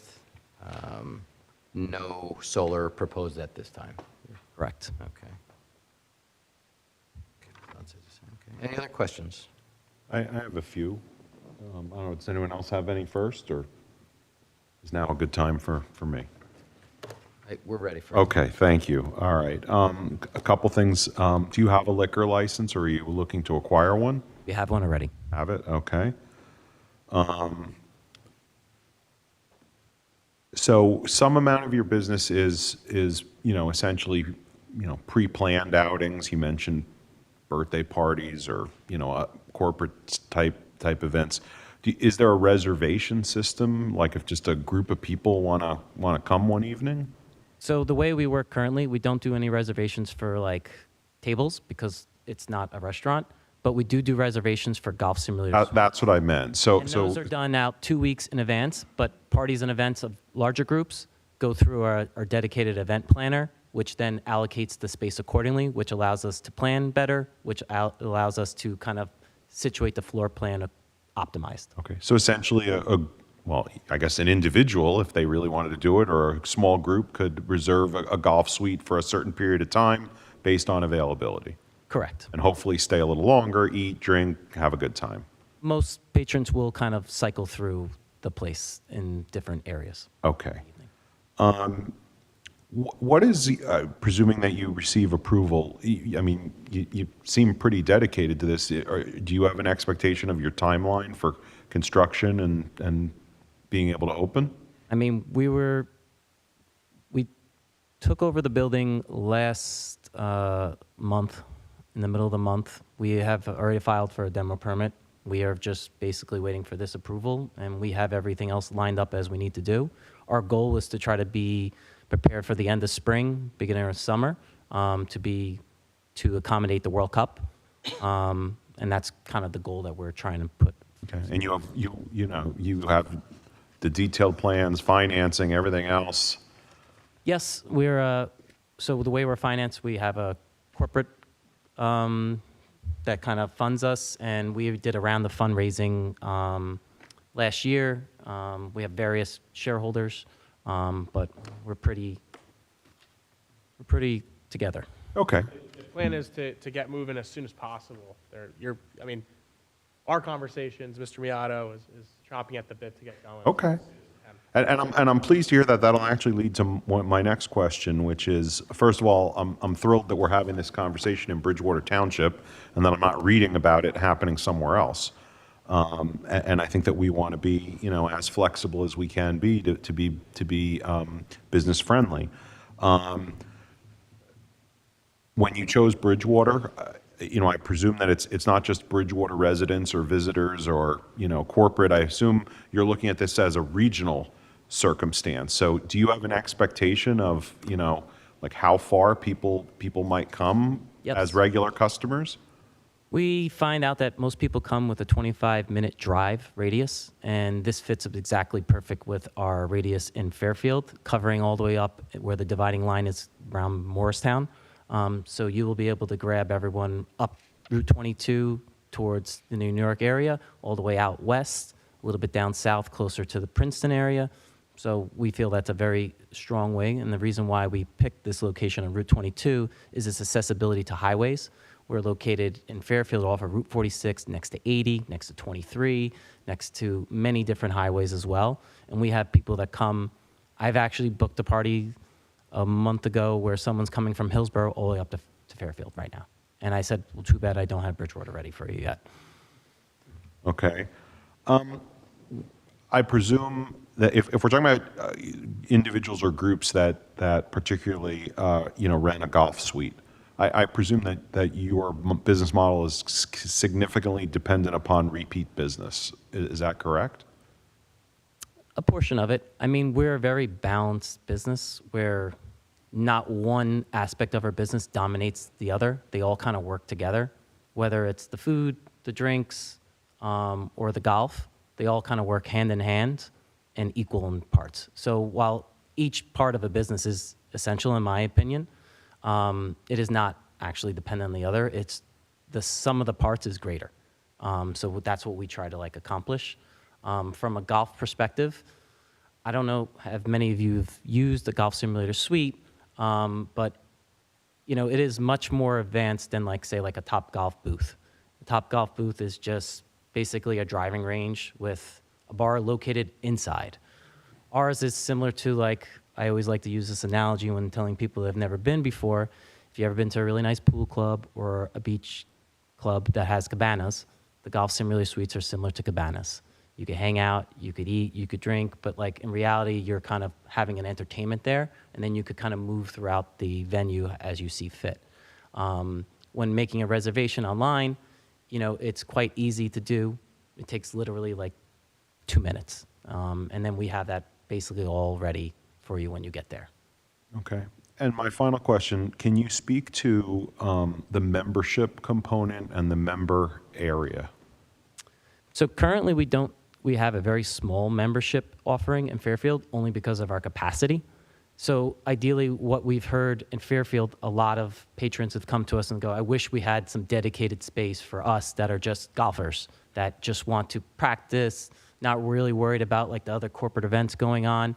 So this would be very similar to, you probably see this a lot more often in neighboring neighborhoods where there's a small, let's call it 3,000 square foot place for golf sims, some members, nothing really, no thrills. We're just kind of adding that as an attachment to kind of fill that extra need from our patrons to say, okay, we've heard you, you are practicing 3 times a week, you really want to focus on stuff, but you don't want to be next to the birthday party. So we just wanted to create a dedicated space for them. But then when they're done, they could go down and have something at the bar or have something to eat and kind of create that kind of public country club kind of feel without the extravagant cost. And so that's why, I'm sorry to be not near the microphone, so that's why upstairs there are 4 more suites and then essentially a lounge area. Correct. For them to hang out, I mean, we have a lot of patrons that play golf. They might be there for 2-3 hours, but then they might take a work call in between. So we wanted to leave some like ability for them to take their laptop, make that call, then go back into their suite, take a couple more swings. We just wanted to give them enough quiet space area that, you know, they're not, you know, behind like a roaring crowd of, you know, Giant fans or Jet fans. So like we wanted to kind of create that separation, and that area is also divided out from the other parts. It's 16 total suites, right? 16 total suites, correct. Okay, I know I promised that was the last question, but I also just, now that I'm looking, in the middle of the second level, there's what looks like kind of like a boardroom type of a setup. Yeah, so currently in our Fairfield location, we get a lot of corporate clients, that repeat corporate clients that utilize our event space room as a kind of conference room. It's not the most perfect setup, but there seems to be a very big need. And with Bridgewater's very high corporate presence, we wanted to have the ability where a company could host, you know, a small 30-person, 40-person conference for about 2 hours, and then kind of lead out into the second floor for entertainment or food or some sort of like networking opportunities. We get a lot of that at Fairfield, and we thought that this would be even bigger in Bridgewater. And that's the combination of what's called the Keystone Room and what I've called the boardroom? Yeah. Okay. All right, thank you. Councilman? Yeah, any other questions? Ms. Chartowitz?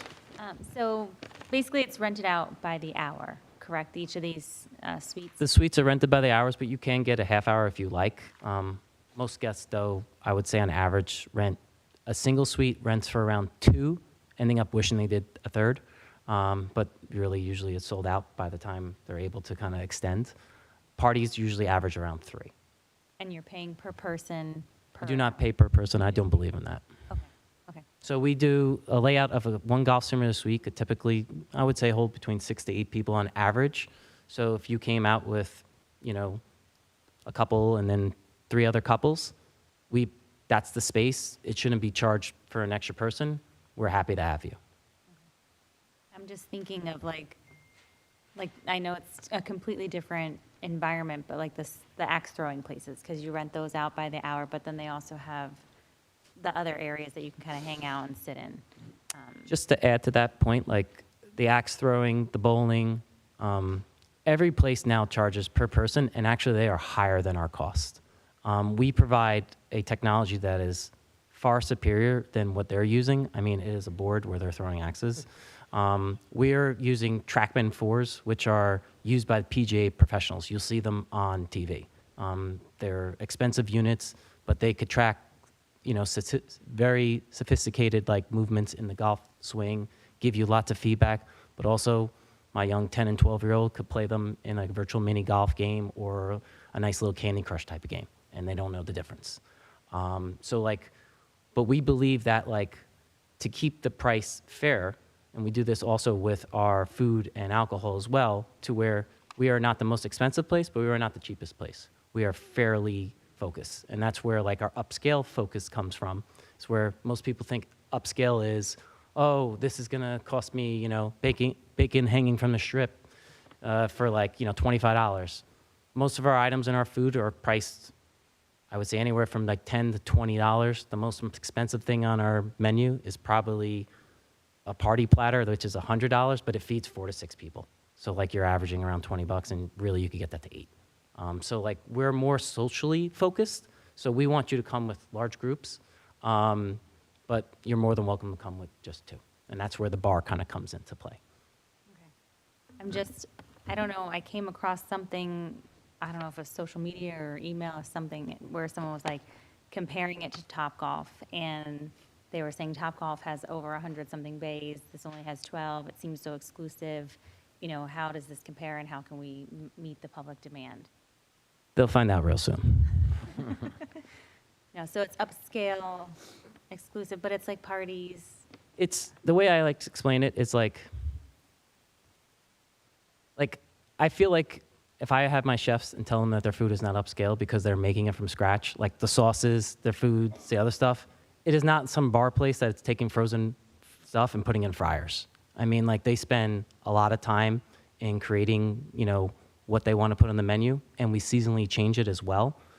You know, it would be a completely different business model if we were able to, you know, just take frozen food and put it in the fryers. But that's why we're able to do all those different types of events. Why we're able to, like, when we do like the last the wedding we did over this summer, we had past cocktail, 3 different buffet stations, carving stations. We're capable of doing everything. Now, is that the majority of our business? It is not. The majority of our business is focused on our everyday menu. 90% of the people love it and work through it. But when we have customized situations, we're capable of doing that, and that's where I get my chefs to have a little fun. All right, thanks. Thank you, Ms. Chartowitz. Any other questions? Another quick question. Mr. Magoro. How old is the building? That is a great question. We've been trying to figure that out for a bit. Since there's hardly any records of this building, we've kind of estimated that it's been built in like the 80s. Yeah, no, and I think it was, I've tried to track. Maybe your contractor would know. Have you figured it out yet? It's been one of the hardest things for us to figure out. Don't hold me to it, but I tried to look at historic aerials, but I looked at it so long ago, but I thought I saw it there in aerials dating back to the 60s. I can get that information to you. It wasn't fresh in my mind when it was constructed, but I thought that's what the aerials showed. But I can find that right now. The reason I ask is, I assume you're going to be gutting the building? Yes. Okay. And if it's an older building, there might be some concerns about asbestos, lead, so on. But if it's in the 80s, I suspect that you're probably okay. I felt it's in the 80s because we've already gutted the building, and it's fine. Like, we've had no run-in so far. Yeah. So, like, ideally, when we first got in there and applied for our demo permit, we just wanted to get down to the bones of it just to see what we're working with so we could finalize plans. And I would say 95% of what was expected. And the other 5%, we were able to kind of make small adjustments to just move through on. Okay. Any other questions? I just have one question. The parking, would you be fine with limiting parking to the designated parking spaces? Yeah, can you explain what you mean by that? Well, you have designated parking spaces on the property. Would you be okay with the condition of approval that limits parking to those designated parking spaces? You mean with like signage, or I don't? No, I'm just saying you have 140 parking spaces. Yes, I'm so sorry. 101, no more vehicles will be permitted to be parked on the property. Yeah, it means like no parking on the lawn. If there was, they have to park in the parking spaces. Is the point? Yes, we will be parking on pavement. Okay. And Yeah, we can agree to that. very impressed with your presentation. The concept is very unique, and it'll be a great addition to Bridgewater. Thank you, Mr. Pappas. One last question related to the parking, if you don't mind while we're on that. I think there was a question from the planner's report about the golf simulators. There are 12 of them. And I think one of the questions was whether or not the parking accounted for the 4 members-only golf simulators. So this was, I think, what Michael was alluding to earlier in the meeting about the blended versus the restaurant and what was the calculation that we would use for parking spaces. But under both situations, it seemed to be around that 130 level, and we wanted to have a little bit more comfort in it just for logistic. I can just chime in. So originally we did not account for it in our, we did and we didn't. So we treated it as if it was a restaurant because we thought that was the most conservative approach, meaning that it would have the highest parking demand. And it just so happens that through Ms. Armad's report, she calculated a blended rate, and it's coincidentally the exact same amount using a blended rate, which accounts for all of the golf suites as rec space, as well as the associated lounge area, as our calculations, which only utilized restaurant calculations. The ratio for restaurant is 0.7 spaces per every 2.5 seats, and I believe indoor rec use is 4 spaces per every 1,000 square feet. So when we first started doing this, the 0.7 spaces for every 2.5 seats, that was going to yield a higher parking demand. So that's why I know the ordinance says use a blended amount, but I wanted to come in here and have and be able to demonstrate to the board that even if we don't use a blended amount, even if we use the one that's the worst possible situation, we're still compliant. But blended does account for it in Ms. Sarmad's report. We will update our site plan to use a blended methodology that's consistent with Ms. Sarmad's calculations. Thank you, and thank you for clarifying that. And Mr. Wang, you had a question over here. Thank you. Yeah, my question is regarding I know this venue is really nice. People are going to be have some happy time there. So I just wonder in the entrance and the exit, there are island in between, or what? Because Route 22 is westbound, right? That side. How would you avoid, some customer coming out and driving to the opposite direction to east? So are you referring to the front parking that we're adding, and then if there's no parking, to them moving to the side? No, I'm referring, when people exit the site, right? So in the exit, at the exit, is there any signage, telling people that you need to turn right instead of turn left? Oh, yeah, we could easily put signage there, depending if, I don't know how you're allowed to dig still in that area. I'm still trying to follow the rules of what it is for historical fill along the highway. But ideally, if we're not allowed to put a sign up, I'm happy to paint it as well going into that. But the other good news about the way our kind of business hours work too is I think we're not really huge in the peak hours of traffic. So it should be a lot easier to get onto ongoing traffic as well too. Yeah, that's what I concerned sometimes from midnight or somebody, when the traffic is not that heavy, people are going to turn wrong direction, so that's if that could be taken care of, that would be great. Happy to work with your board professionals for any additional signage as it relates to site circulation for safety. Happy to do that. Yeah, thank you. Mr. Magura, I can confirm that it was built between the years 1963 and 1970 per the historic aerials that are online. So look that up. Yeah, I'm good, thank The you. last tax record was 1979, I found on here. Okay. I mean, all I if historic aerials is accurate, Yeah. Somewhere in it that was range. built between those years. There was no aerial I could see between those years. It was there in 63 and it was there in 1970, so. Mr. Chairman, just one thing to note.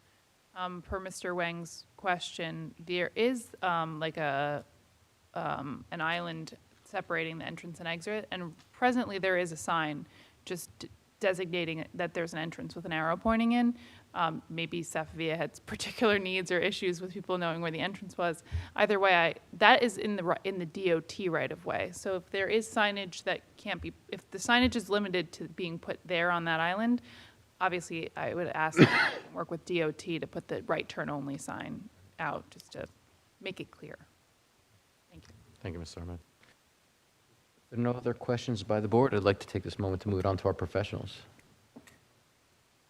Ms. Sarman. Thank you, Mr. Chairman. I just had the one outstanding question related to the covered patio area, and just any kind of details related to what that's going to be comprised of. So we're still evaluating the options of what we're going to do for the coverage area. We would like a portion of it to be coverage because it does make it easier when it's hot out and. But it's more to the appearance, right? Sort of. There's a 6-foot high fence, and so I want to make sure there's enough separation, particularly if people are smoking underneath it or anything like that. There's enough kind of headspace there. So I didn't know how high up on the building it was. It will be as high as we're capable of putting it. Okay. We just want to use it mainly as like not closed-in coverage, but just to make sure that there's no elements. Yeah, from the elements. Now, is it supposed to be or proposed to be a retractable awning? Is it going to be a permanent roof structure? It would be a permanent coverage of something. We haven't decided on what would be it because we were unsure of what the demands were of this board to kind of move forward on. Okay. I mean, it's in the back of the building, so it's not a big deal. As far as the visual, you probably won't see it, but there are some existing kind of awning. They're more decorative in nature, and there is one above the existing entrance that you might want to utilize as kind of inspiration for that. Yes, that one is, it's like, it goes 2 feet out, and it's made out, it looks like it's made out of copper. We're going to try to clean that up, but it might be something we want to be a little bit more industrial looking in the back area, but you know, our goal is always to be, that's something like feasible, but like also like a pleasing. So like nothing where it's going to be like retractable roof with a sun. No, it's just basically, we want to just cover people from not getting fried from the sun or rained on. Okay. That was my only question. Sarmat. Mr. Burr. Just a couple quick questions, Mr. Chairman. So, other than upgrading the signage on the building facade, any other changes being proposed to the building itself, the facade? Is it going to stay as is? No, it stays as is. We love the color and we love the facade of it.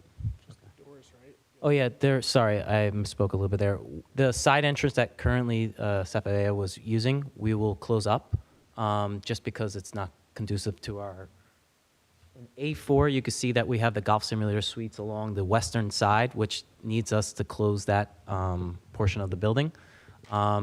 We were going to replace it with basically a kind of like a mural, a painting that kind of goes into like the cove to make it a little bit more inducive. We like to make nice artistic type of additions, and that would be our one artistic addition outside. Rich, speak to the catwalk on the second floor and the stairs if you can. So also, One more exterior. yeah, oh yeah, and we also, due to the layout of our second floor, we needed to add an additional fire escape stairwell. So I think it's, You have it on the board? Or? yeah. Oh, it's just underneath the sheet. One moment. In fact, just the next page, right, 4. I don't know if you want this marked. It's the second floor. Is it what was submitted, or is it different? It is different. Let's mark it,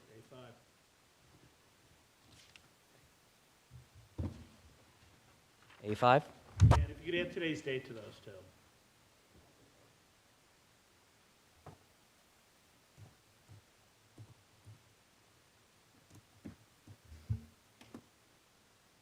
That's the second floor plan? Yes.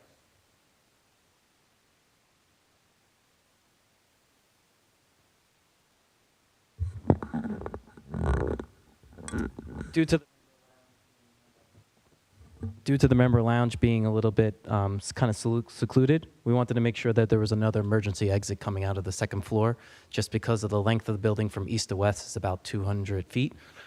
So we are going to add a fire escape catwalk that does not impede on the parking area or the loading zone, and then kind of drop down into the outdoor fenced spaced area along like the same as the existing stairwell. So that was, I believe, is the two only things that we're changing on the exterior of the building, is the addition of the stairs and the closing of the entrance on the eastern side. So the exterior stairs, the additional one, because there's an existing one, was also a direct revision we made. That's why the plans are different, because your fire marshal actually requested that. So that was something that we wanted to make sure that the board was aware of, that we addressed that additional fire escape.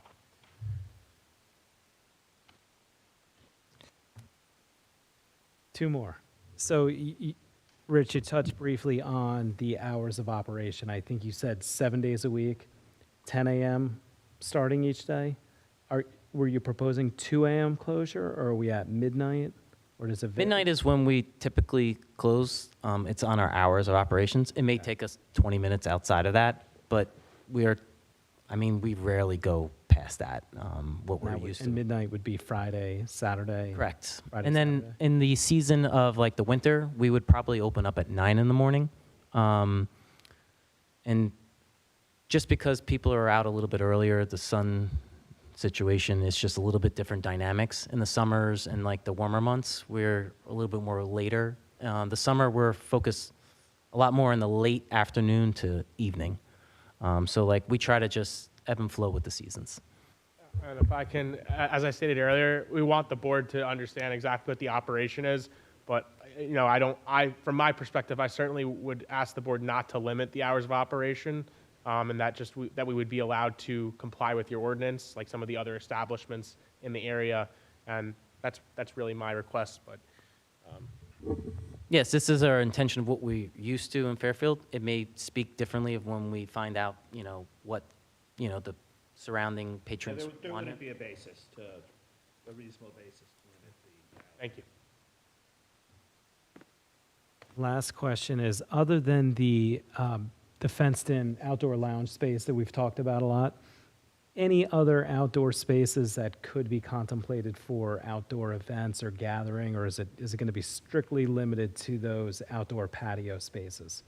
You're not going to have outdoor events of any kind, or everything will be in the building or in that lounge space? No, it will be in the building or in that lounge space. Very good. Thank you.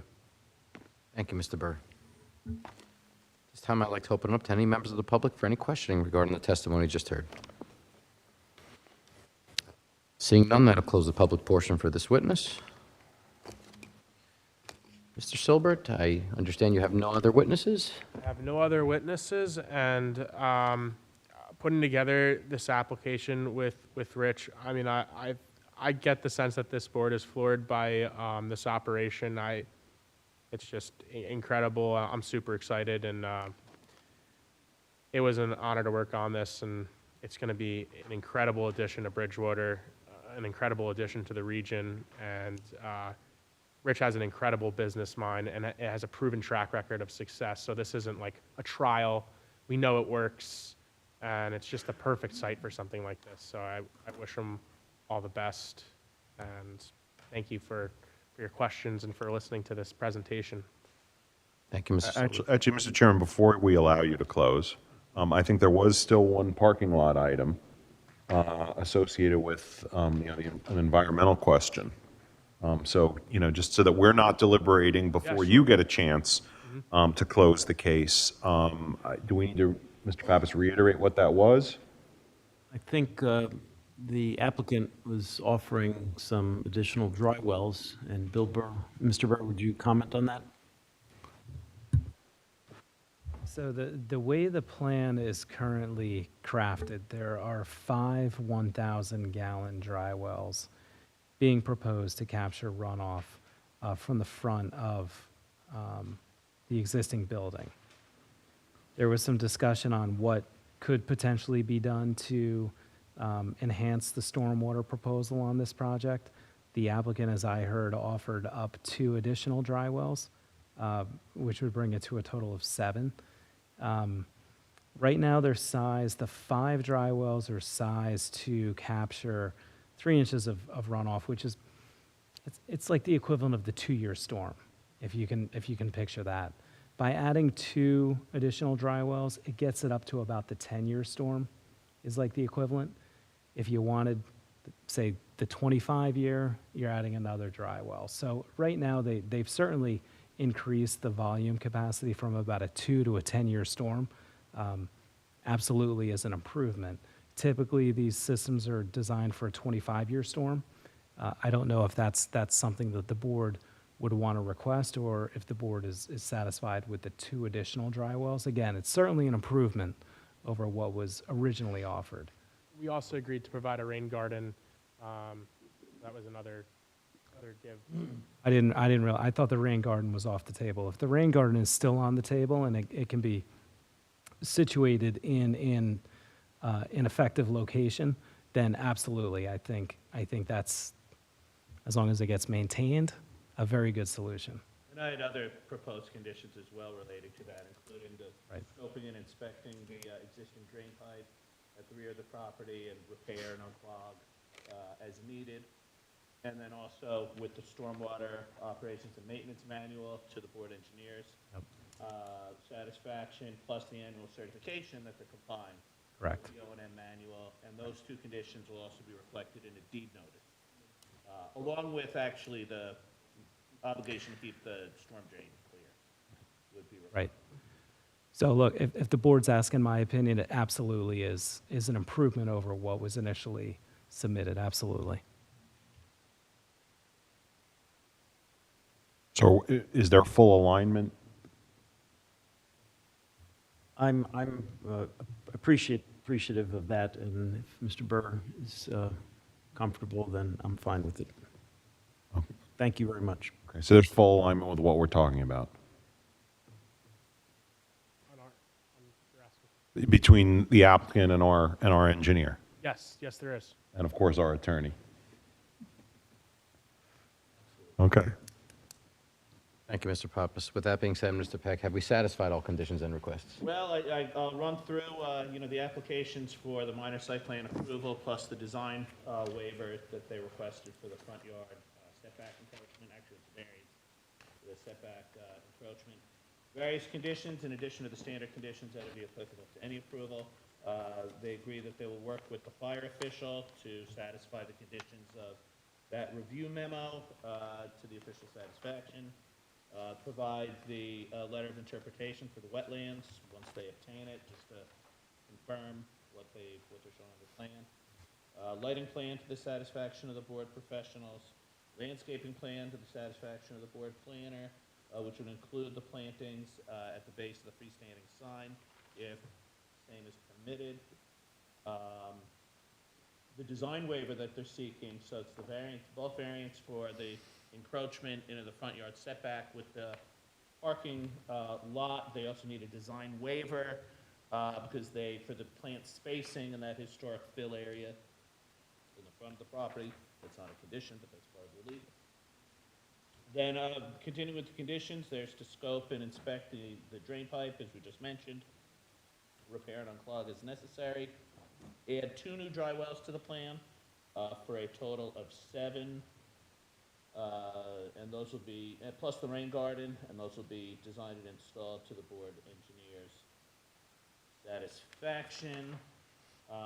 Provide an as-built plan prior to issuance of any CO. Do the stormwater O&M manual to the board engineer's satisfaction, reflected in deed notice, annual certification of compliance with the O&M manual, again reflected in the deed notice. Stormwater access easement to permit the township access to the drainage facilities, just permitting, not requiring anything. Crack sealing the parking lot prior to restriping, repair and replace any damaged sidewalk that's not proposed to already be removed. Then add a crosswalk from the parking area in the vicinity of the ADA spaces to the building to the satisfaction of the board engineer. Limit parking to marked parking spaces. Just one clarification regarding the Cuckles Brook, I think, Mr. Silbert, you referenced some deed that would capture the requirement of the property owner to maintain and keep it unimpeded, correct? Yes, Mr. Peck mentioned that, and I had a template that was already approved by the township, which I'm just going to recycle from a prior application. Thank you, Board So Attorney. those are the conditions I had in the relief they're seeking. The only thing I would say, and I don't know if it's even necessary, but to the extent it is necessary, because we're restriping the parking spaces and they are currently non-compliant and they will continue to be non-compliant, I don't know if relief is necessary, but if the resolution can reflect that. You're going to think that the existing, oh yeah, that's not intensifying any prior. Right. conformities. It's, Right, the exactly. existing nonconformities are not being intensified. Correct. By the application, so. Didn't know if someone was going to say, oh, well, you're eliminating them by restriping them and they're new nonconformities. So that was my concern. Sure is. And my last question to our professionals, we've satisfied all questions for your reports, correct? Yes, they have. Okay, very good. Okay, that'll close the public portion of this meeting, and I'll open this up for deliberations. Mr. Atkins.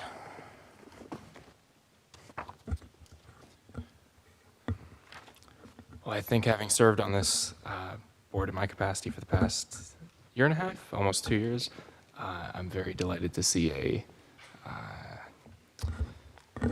explanations be on the quicker side. I'm also very happy to see that this property will be used to a greater extent than it has been in recent years. So I'm happy to see that there will be a revitalization to the property. But other than that, I think I've been generally happy with a lot of the answers to the board's questions. Mr. Wang. Welcome to Bridgewater. I think it's a very promising business and make the site utilized because for many years that site has not been, a booming business there for a couple of furniture stores. And I think you are work with our township professionals to make the everything working. Everything's good. Thank you. Ms. Chartowitz. I can already see booking several events here, so I'm very excited about it for various organizations that I'm a part of. So I know that we will utilize this in the way that it's intended, and we will enjoy it. So welcome to Bridgewater, and I'm inclined to approve it. Mr. Pappas. Happy to support this. Congratulations, all the best to you there. Councilman Kirsch. Well, first, I appreciate your commitment to investing in Bridgewater and in a very thoughtful presentation. Just to kind of maybe give an anecdote. My wife and I rarely talk about politics in general and Bridgewater politics in particular, and maybe that's how we stay married. But she said to me a night or two ago, "Oh, there's this proposal for a really exciting golf, hybrid golf, restaurant thing going on 22." And I said, "Yeah, the packet is sitting right on the kitchen counter if you want to look at it." So you've already stimulated interest in the community. Clearly, people are talking about this in a positive way, and happy to support it, and welcome to Bridgewater, and wish you tremendous luck. Mr. Magura. I think it's a good opportunity. I think it's a good building, a good location. What I really appreciate is that it's a different business than what's been there in the past. Over the years, driving past and seeing a different sign over and over again, I think possibly those businesses were just not meant for that area, that location. But I think we have an opportunity here for you, and I wish you the best of success. Maybe you'll even include a pro shop in there someday. Mr. Chowdhury. Yes, first of all, thank you very much. Great presentations, detailed presentation, great answers. Really love it, and I'm more excited because at least you will be employing about 25 people, which will be basically to support their livelihood and the families, so that's more important. Thank you very much for coming to Bridgewater. I would also echo the sentiments previously heard. Thank you for really explaining the concept of the business. I think the concept is really interesting. The proposed hours and honestly the ability to cultivate the community and the greater community in this area. And I think, honestly, the concerns that come to our mind here when we talk about Bridgewater are the obvious, and that's a lot of the stormwater issues that we're dealing with. So thank you for working through those and working with our township engineer to resolve those. But more importantly, I think you've come here tonight very knowledgeable and informative, and it's clear that you've done your due diligence. So I really appreciate you bringing this application before us. And that's funny to see an establishment in which I purchased some bedroom furniture when I first got married, and now hopefully in a few years, maybe I'll be having some corporate events there myself as well. So welcome to the community. Thank you very much, and we look forward to having you here. Okay, with that being said, Mr. Peck, I'll need a motion to approve this application with all conditions. Yeah, the motion would be to approve the minor site plan application with the C variance for the parking encroachment in the setback, as well as the design waiver for the planting spacing, and then subject to all the conditions that we just reviewed. Who would like to make that motion? I'll make the motion that was just stated by our counsel. That's Councilman Kirsch, and I'll need a second, please. I'll second. That's Ms. Chartowitz. Ms. Probst, could I have a roll call, please? Mr. Atkins, Yes. Mr. Chowdhury, Ms. Chartowich, Yes. Mr. Wang, Mr. Magora, Mr. Pappas, Yes. Councilman Kirsch, Yes. Chairman Bessia. Yes. Thank you, Mr. Silbert. Congratulations, Mr. Mayato. Best of luck.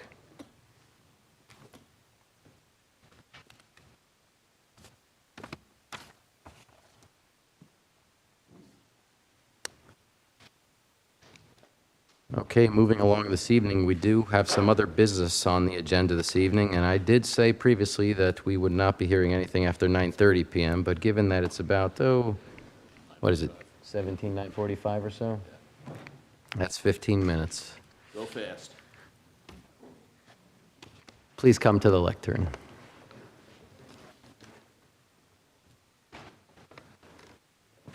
Evening. Good evening. My name is Mike Gentoso. I'm the president of Stavola. And since Tom Branch couldn't be here, and you're familiar with Tom, he's on vacation, I just want to thank you very much for continuing our meeting until tonight. Given the enhanced write-up that we sent you last week, in addition to what Wayne is going to present, I trust that we've accomplished your requests, and you have a better, and that we, yep, yeah, the light's on. Oh, there you go. And I hope that you have a much better understanding of what's happened at the quarry, what's currently going on, and what's going to happen in the future. So having said that, I'll leave it to Wayne to take you through the changes in the map. Good evening, everybody. So after the last meeting, we took a deeper dive and provided you what we hope you feel satisfied with is a more detailed analysis of where the 86 plan was. We tried to give some references to pages as to what we're referring to when we say we're following the plan, as well as kind of more of a present day of what we've kind of recently accomplished and where we're at, which I think most of that we touched on at the last hearing.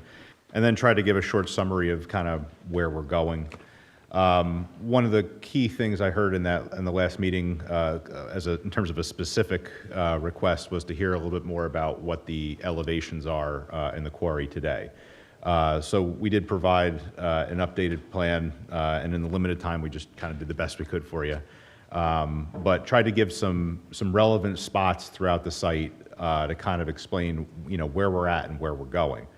As you can see, the lowest spot is obviously in our basin, where we're at a -50. And again, the purpose there of digging that down is to be able to take 300 and something acres of water, you have to have a low point that can collect it, hold it all to a point that we're really a benefit to downstream flooding by doing this, because we're able to maintain our water basically fully within our site. But you need a sufficiently sized and deep area in order to do that on such a large property. Kind of the intermediate 2 points we have to the west of that, we have 140 kind of on the southern end, and elevation 95 just west of that. So, sure. Sorry, I'll do my best to keep this on here. 140 is the current elevation, and again, when we're referring to that, roughly speaking, we're talking like in terms of mean sea level. So it's just a datum that we're on, for the property. And then over here to the west, elevation 95. We're close to a bottom grade over there. Really, a lot of the depths that they're trying to reach are based upon the rock strata. So, eventually these strata are going to cease, and then you're going to be in a different product underneath that. Okay, and then to the west beyond that, the northern point, current elevation 415, and the proposal is to bring it down to roughly an elevation 200. So we got another about 215 foot of cut there. And then on the southwestern point, we're at elevation approximately 400. That's going to come down to approximately elevation 300. So basically the rock is riding its way up, so there's a little bit less reserves as you get to the back of the quarry. So we don't need to go as deep there as we are in the rest of the place, if that gives you any kind of context as to how this is going to proceed. And, along with that, a lot of what we're also doing with our excavation, in order to create reclamation material, we have to get all of the saleable material out, and then we can also take material that's below that and then use that for reclamation on the site. So if we can over-excavate areas to ultimately produce more gradual slopes, the point is that the more we can reuse of reclamation material on the site, it's less trucks we need to bring to the property, less traffic on your roads by being able to, kind of manipulate and move around the material and the stockpiles that we have, and those that we're going to create, through that kind of over-excavation. We talked a little bit last time about some of the relocation of existing materials. We have highlighted in green on the southern end. That's a large reclamation stockpile that we have. It's been relocated, so as we need to get into certain areas, we're still pushing that around, keeping it in reserve. But as we get further towards these final depths, again, there'll be some over excavation to create more material for that, so that we can blend those slopes in with the intention of creating a consistent slope from our site, to whatever our final stormwater basins are. So that's the general intent, of how we're working and proceeding at this point. I don't know that I have much else, or that there were any specific questions I missed. Hopefully, again, that what we provided gives a little more context, but we're happy to answer any other questions that you may have. Thank you very much. Okay, board members, any questions regarding the testimony just heard? I do. Mr. Pappas. So, Mr. Ingram, the narrative that was submitted, did you prepare this? We prepared it in conjunction with Stavola and everyone. Yeah, it's a combined effort. Yeah, okay, group effort. So a number of places, this document references to page 15, page 16, page 17, 18 of the 1986, I guess it is the document that's referred to as the reclamation plan. Yes. So back the last time we met, I didn't have the documents that had been given to us a few years ago. I have them here. One of them is referred to as it's dated August 18th, 2022. It's referred to as the Stavola's Bound Brook Quarry Reclamation Program Update Memorandum. And then the other document, at least in the cover, is undated. It says 2022 Bridgewater Township Planning Board presentation for Stavola Bound Brook Quarry Reclamation Plan. And then, I'm not sure if this was presented, just give me one moment. Yeah, in the first document that I referenced, this one, contained within it is the document that I think Mr. Montag consistently refers to as the reclamation plan, if I'm not mistaken. Is that your understanding or council's understanding? I don't recall the specific document. No, Mr. Montag's associate is here. Yep. Is this the document that Mr. Montag, I think, has referenced as, or a document contained within it is the reclamation plan, I think, if I'm not mistaken. The reclamation plan that has been provided in various meetings, but has also been a part of the license renewals for the last 40 years, is the reclamation program Bound Brook Quarry, Township of Bridgewater, Somerset County, New Jersey. Stavola Construction Materials, Inc., P.O. Box 482, Red Bank, New Jersey, on the cover. You could just hold it up so I can make sure I'm looking at the right same page as you are. And good evening, members of the board. My name is Jennifer Mazaway. I'm a partner with the law firm of K&L Gates. So in the packet that I referred to, this one here, I referenced early, it was back from a few years ago, there was is a document that I think is referenced in the narrative that this narrative that we got for this hearing. So for instance, on the first page,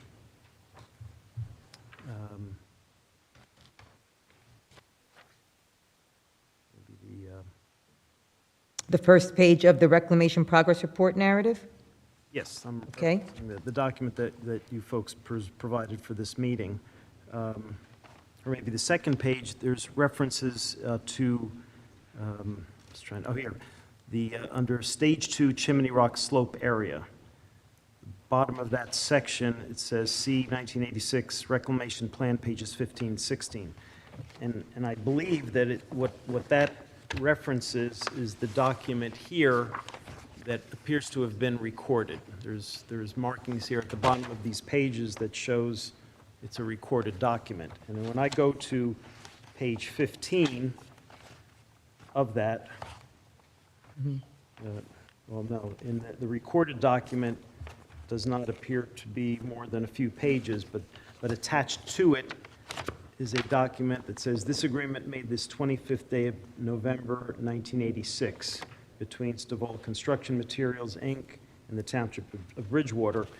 That document is multiple pages, and when I skip to page 15, which again was referenced in the document that you folks presented, I think the references in this document are referring to this document. I just want to The confirm that that's references the in the case. document are referring to the Reclamation Program Bound Brook Quarry, Township of Bridgewater, Somerset County, New Jersey document, which is a total of 19 written pages with maps 1, 2, 3, 4, 5, 6 maps attached there too.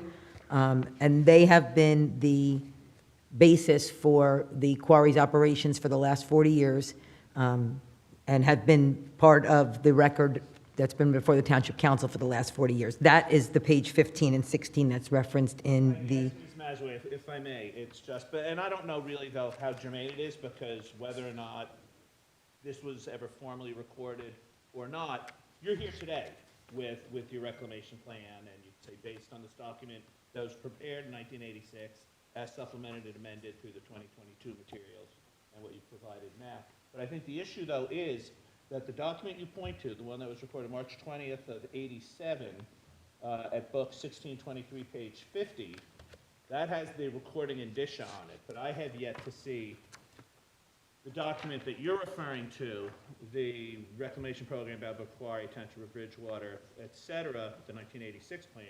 That doesn't have any of the recording indicia on it. So it's unclear whether it actually was recorded, but again, I mean, you have the document, you've been relying on it for 40 years, and now, because the passage of time has happened, you're supplementing and amending it with the updates that you're presenting. Well, what I would say is we're providing a report of progress on the 1986, from the 1986 plan.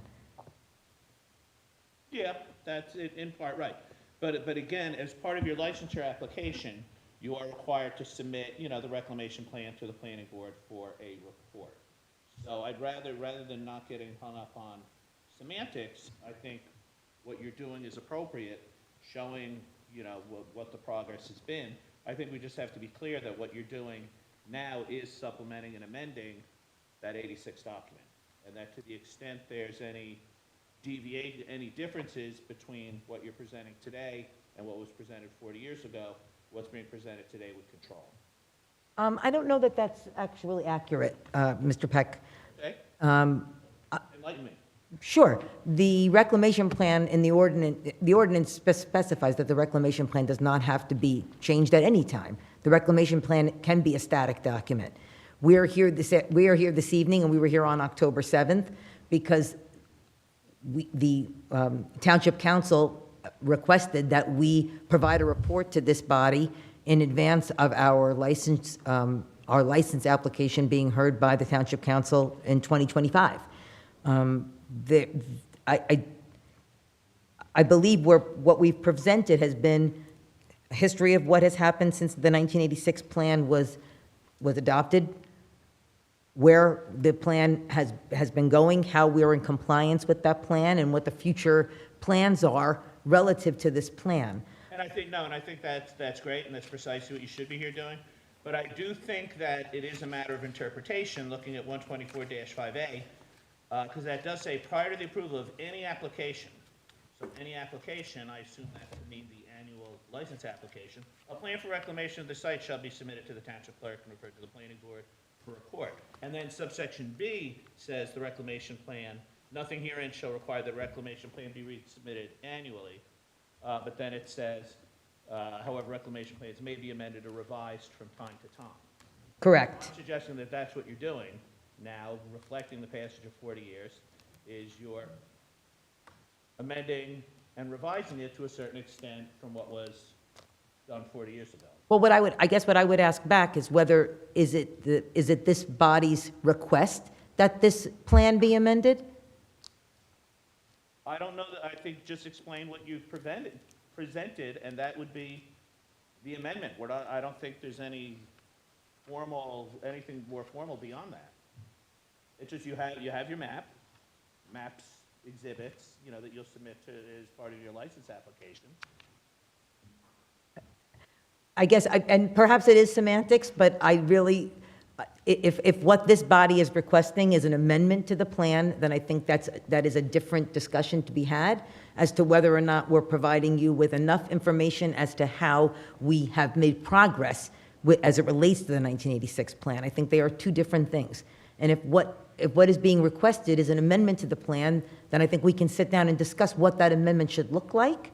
But what we've tried to do, and we've tried to answer those questions that have come out from the board, not only tonight, but a few years ago, obviously, when we were before this same body, all relates to how we have progressed and how we are being consistent with the 1986 plan. Are you suggesting that the 1986 plan doesn't need to be amended or revised in any way? I think my clients would say that it does not need to be amended, correct. That there are enough open-endedness in that plan that allows for some of the changes that we've seen. For instance, the fact that the final land use may not be a ski slope, which was in that 1986 plan. I think that there is enough even in the 1986 plan that says, however, we're going to look at what that final land use is at the time the final quarrying is completed. So I think the plan was made in a way that it allows it to be breathable, something that we make progress towards. So I guess I wouldn't say that we need an amendment. However, if it's the desire of this board that we sit down and look at an amendment, we'd do that. I just don't think this is the appropriate forum for that. Mr. Chairman, may I ask a question? I had one question, but what is the appropriate forum then, in your estimation? Well, I mean, I suppose it would be, if there are things that you or the township or this board is looking for that they're not getting, tell us what that is, and we can see how we might make a change to this report, to the plan. You just said that you didn't think this was appropriate, and I asked you, what is the appropriate forum in your mind? I suppose it would be a sit-down perhaps with your engineer, perhaps with yourself. Okay. As we have tried to do in the past, I did not, we have had those types of meetings, and Many meetings. we have, and did not, Basically inconclusive, in my mind. did not believe that they would result in the need for an amendment to the plan. But if that's what is the desire, then we're willing to look at that. What I said at the last meeting is, for me, just myself, I just am looking for clarity. It's from my perspective. So the elevations that you referenced in this plan, are those referenced in the 1986 plan document? The elevations? Are there any elevations in the 40-year-old document?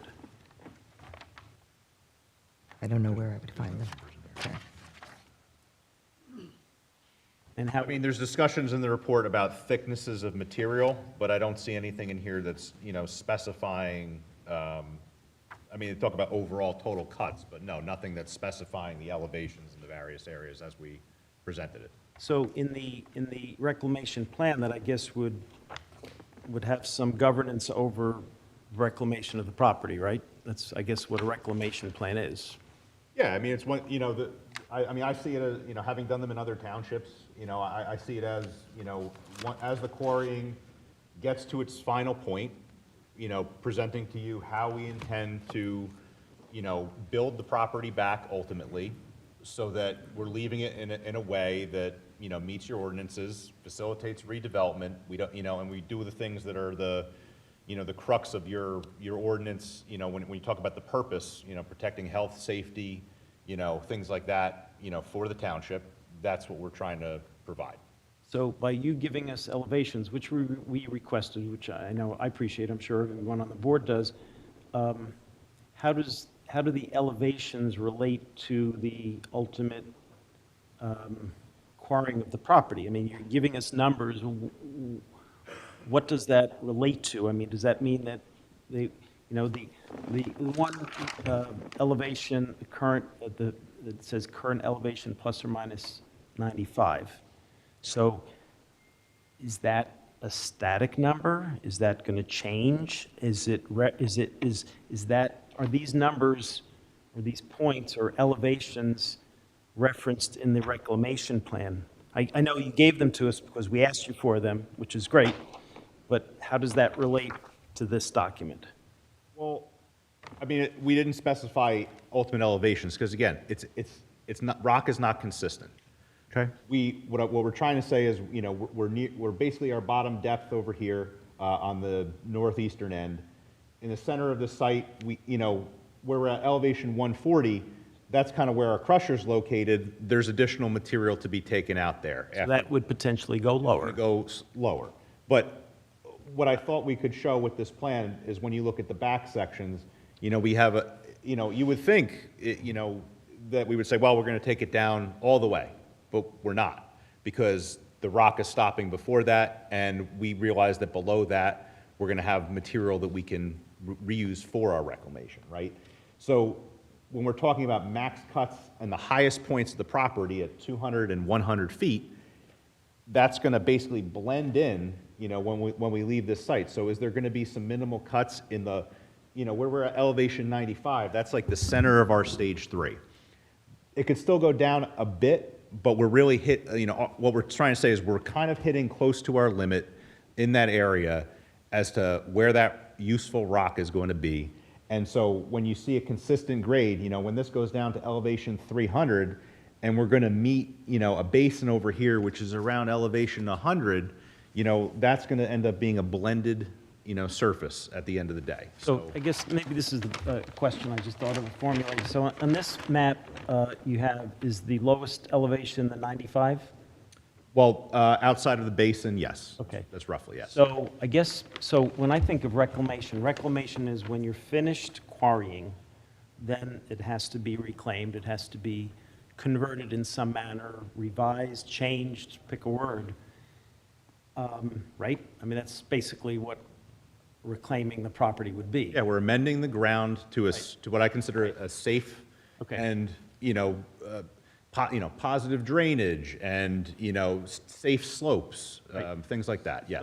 So I guess my question, if the lowest elevation is 95, and I guess there's some uncertainty as to how much lower that might become, and there are other instances where you're not exactly sure where the elevation would go down to, and I understand that, but if you're stating today that you're not sure how much lower you're going to dig or quarry, then how do we know the elevations in the various spots are going to be at such a level that there can be any appropriate or reasonable reclamation?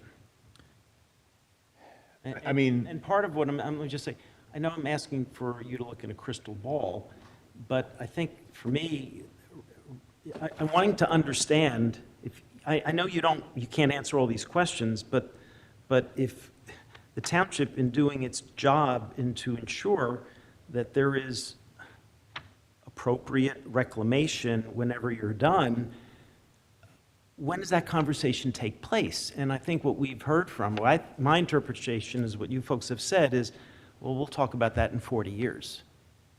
But because you don't know what it's going to look like. But on the other hand, if we don't kind of, require this conversation now, then 40 years from now, they're going to look back to us and say, what the heck were they doing? Why weren't they holding the property owner to a greater, more accountable for what this will end up looking like? And I think that's the basis of my question. And I maybe I'm explaining it maybe a bit better than I have in the past. Oh, I respect that. So how do you address that? So, and the numbers we come up with are reserves. It's not a magic number. There's a lot of effort that goes into determining what our reserves are. It's, what's not easy is to, demonstrate it for you in a map, but, we're looking at the geology out here, which is telling us where is the rock, and it undulates. So, what we do know, on a high level scale, it's riding up. So, are certain areas going to keep coming down a little bit? Yes, we're going to mine it till the good rock that we can sell is gone, and under that, depending on the elevations, we hit it in any individual spot. If to create a final slope, we can pull additional material out of it, not for sale, but for use and reclamation, that's how we're trying to create this, where we don't turn this into a site that needs to be, filled with thousands and thousands of trucks coming here to accomplish what we're talking about. We're talking about over-excavating areas and then spreading that material to creating the slopes. I agree with you. Doing that 40 years from now is obvious would be a mistake. I think what we're worried about is we're a little premature being 30 plus years out to really give you a great level of accuracy on it. But what we do know is we have enough material because, when we're only excavating down 100 feet, if we keep going, we're going to create a lot of extra that's not intended to be sold. It can just be spread. So we think we can accomplish this. It'll be a lot easier to demonstrate the closer we are to, final grades. And as you can see, because we've been repositioning the equipment around, nothing's really final. Until we get this plant out of here into the back, and then we can start to grade 2/3 of the site, then it's in its final location. And once it's in its final location, it becomes a lot easier for you to see concrete progress from us. Our problem is, at this point, we feel like we've dealt with some drainage. We've stabilized, some of the concerning slopes. We've stockpiled what we can. But until the plant is in its final location, there's not a whole lot of final progress. We can say, we can come to year and say, look at this major area we reclaimed, because we're not able at this point to get any area 100% final. So what we try to document, just one more thing, is that I think we said we're about 10 years out, from being at the point where that's getting to where it's going.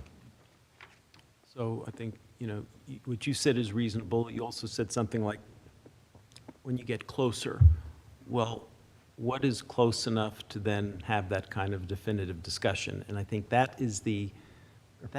a basic question. I think it's a reasonable question.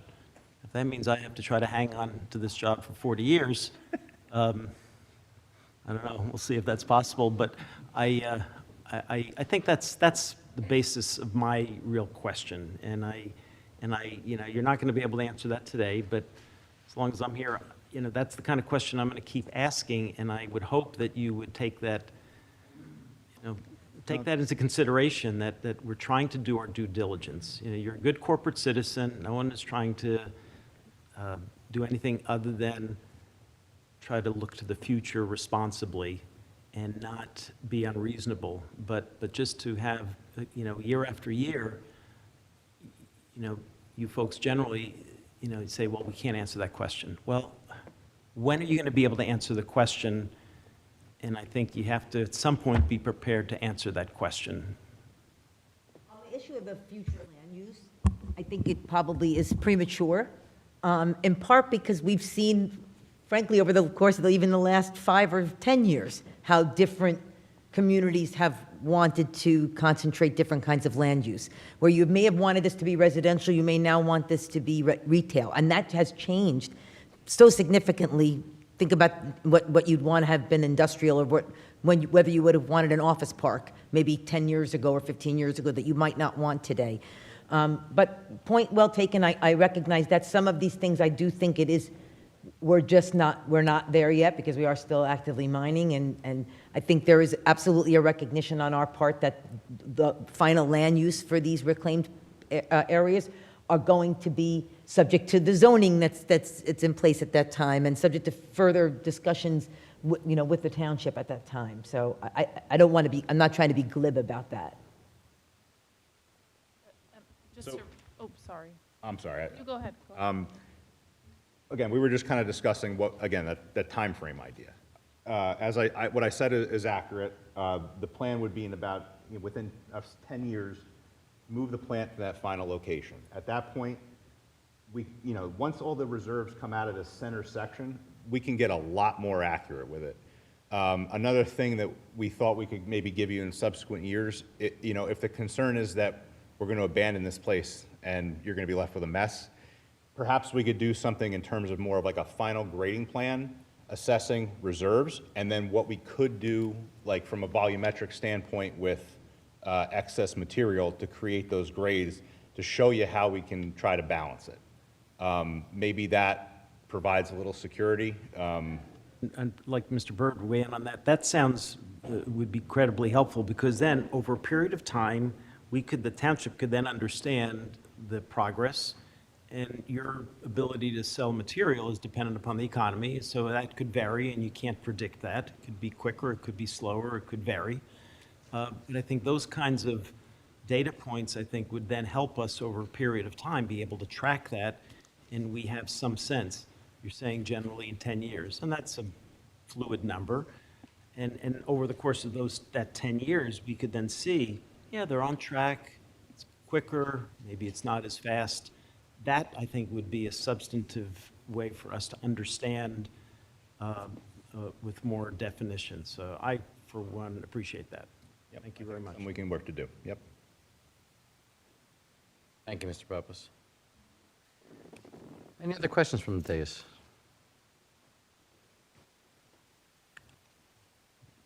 No, I mean, I think that was the issue that caused us to carry to this meeting. Agreed, no questions here. How about from our professionals? No, just one thing I'm trying to wrap my head around that kind of works within the same questions that Mr. Pappas had is, in 1986, there was a whole world ahead for the quarry, right? And they wrote a plan that isn't so exact, right? It doesn't specify certain things. It doesn't try and answer all the questions.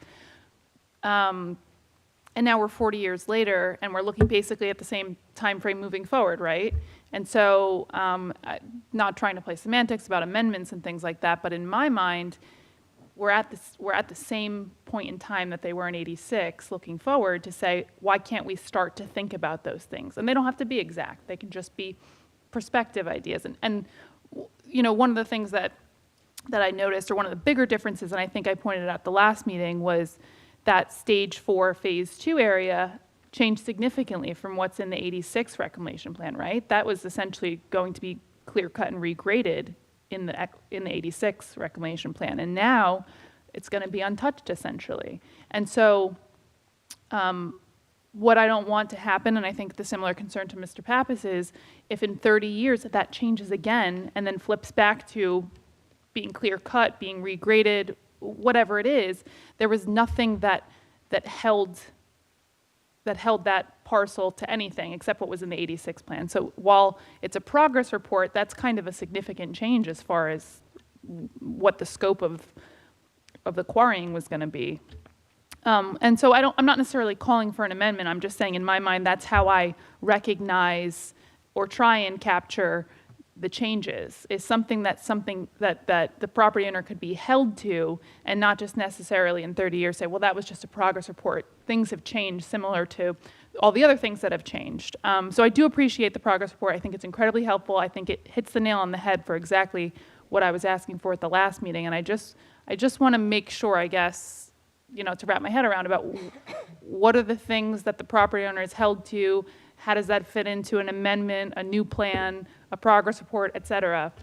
And maybe it is a conversation we have in a different forum, and just something to consider.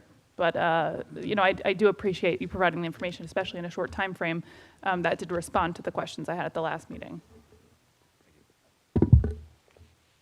Thank you, Ms. Sarman. I don't have any questions. I too have a comment. I'll try to keep it brief. I think this is very helpful since the last meeting.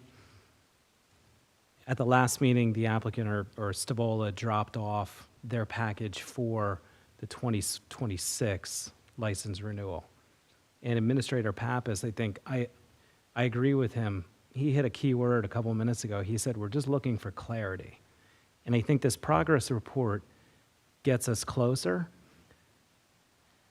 I'm embarrassed to admit that I don't think there is clarity in Town Hall in terms of what the actual 1986 reclamation plan consists of in totality. I think there's piecemeal copies around. Somebody has the original or somebody has the full document. It's all over. I have one that's 1980. I saw one that's 1982. I don't know that there's an appropriate mechanism, but I think it would be helpful as part of the package that was dropped off last month that I believe is tentatively scheduled for the November 6th council meeting. If that 1986 reclamation plan can be provided, if this progress report can just be updated with a date on it. I know it makes reference to October 2025, but date that. And I think those two documents together will be the result of these last two planning board discussions, as well as one of the conditions, if you will, of the next year's license renewal. And I think we'd at least then be able to establish a baseline that in 2025, this is where we were at.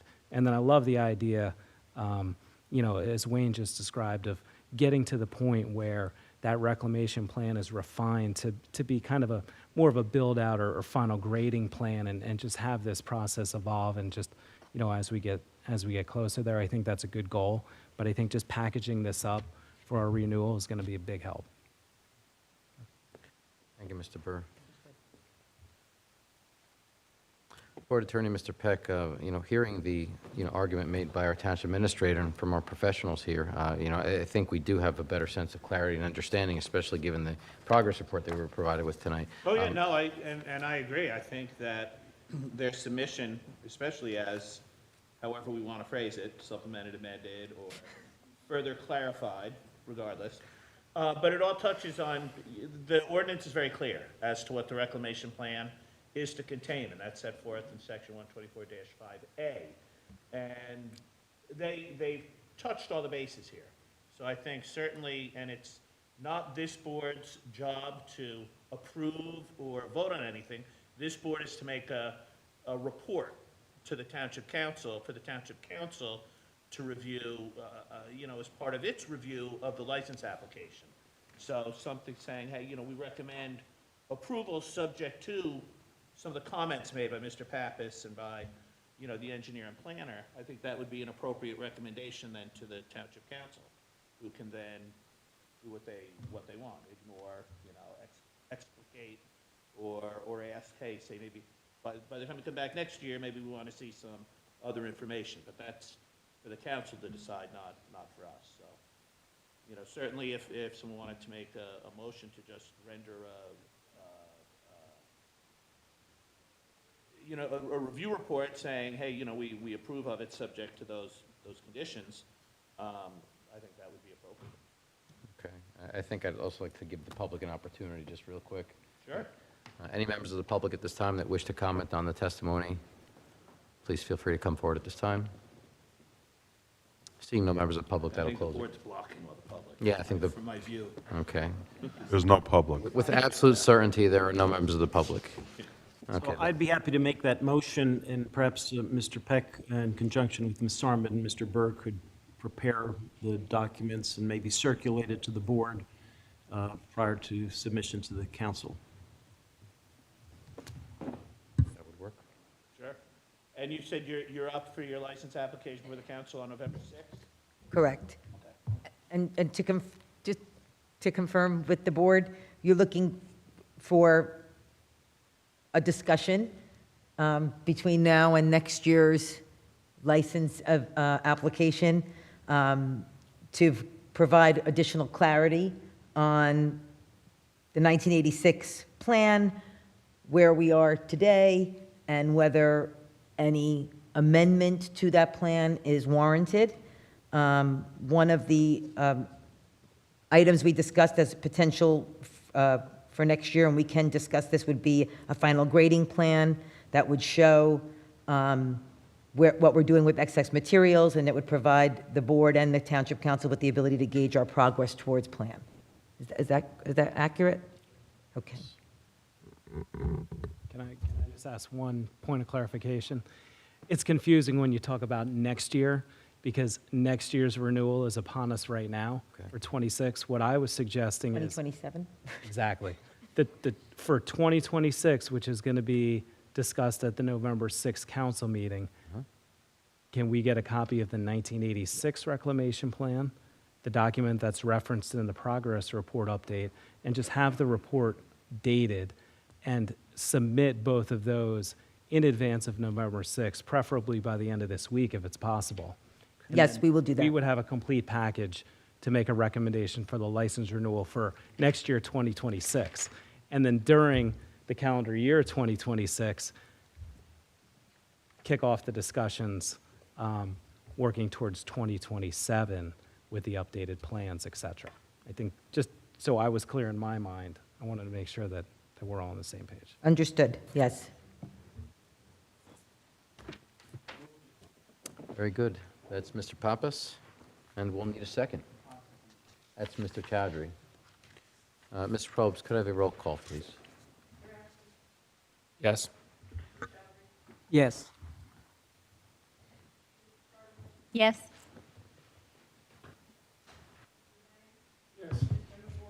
Yes. Yes. Yes. Yes. Thank you for your time and staying late. We very much appreciate you Thank you. staying past 10. And thank you for your willingness to address the concerns. Thank you very much. Thank you. Take care.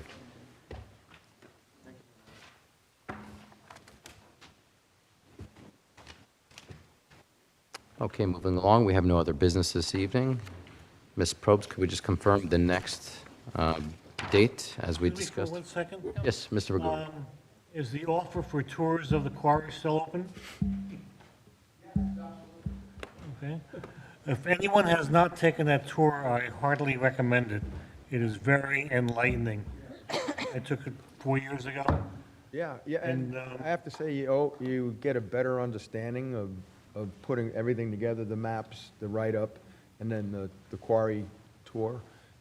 It's so much more clear once you do all three. And So- we can arrange that at any time. If there's anyone that's interested, just go through Nancy and we can coordinate that. Perfect. Thank My you. wife wants to go and drive one of those big trucks. Thank you again.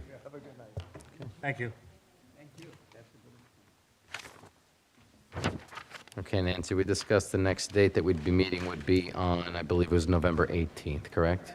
Okay, and we should have a quorum for that evening. Perfect. And at this time, are there any applications? Okay, not at all.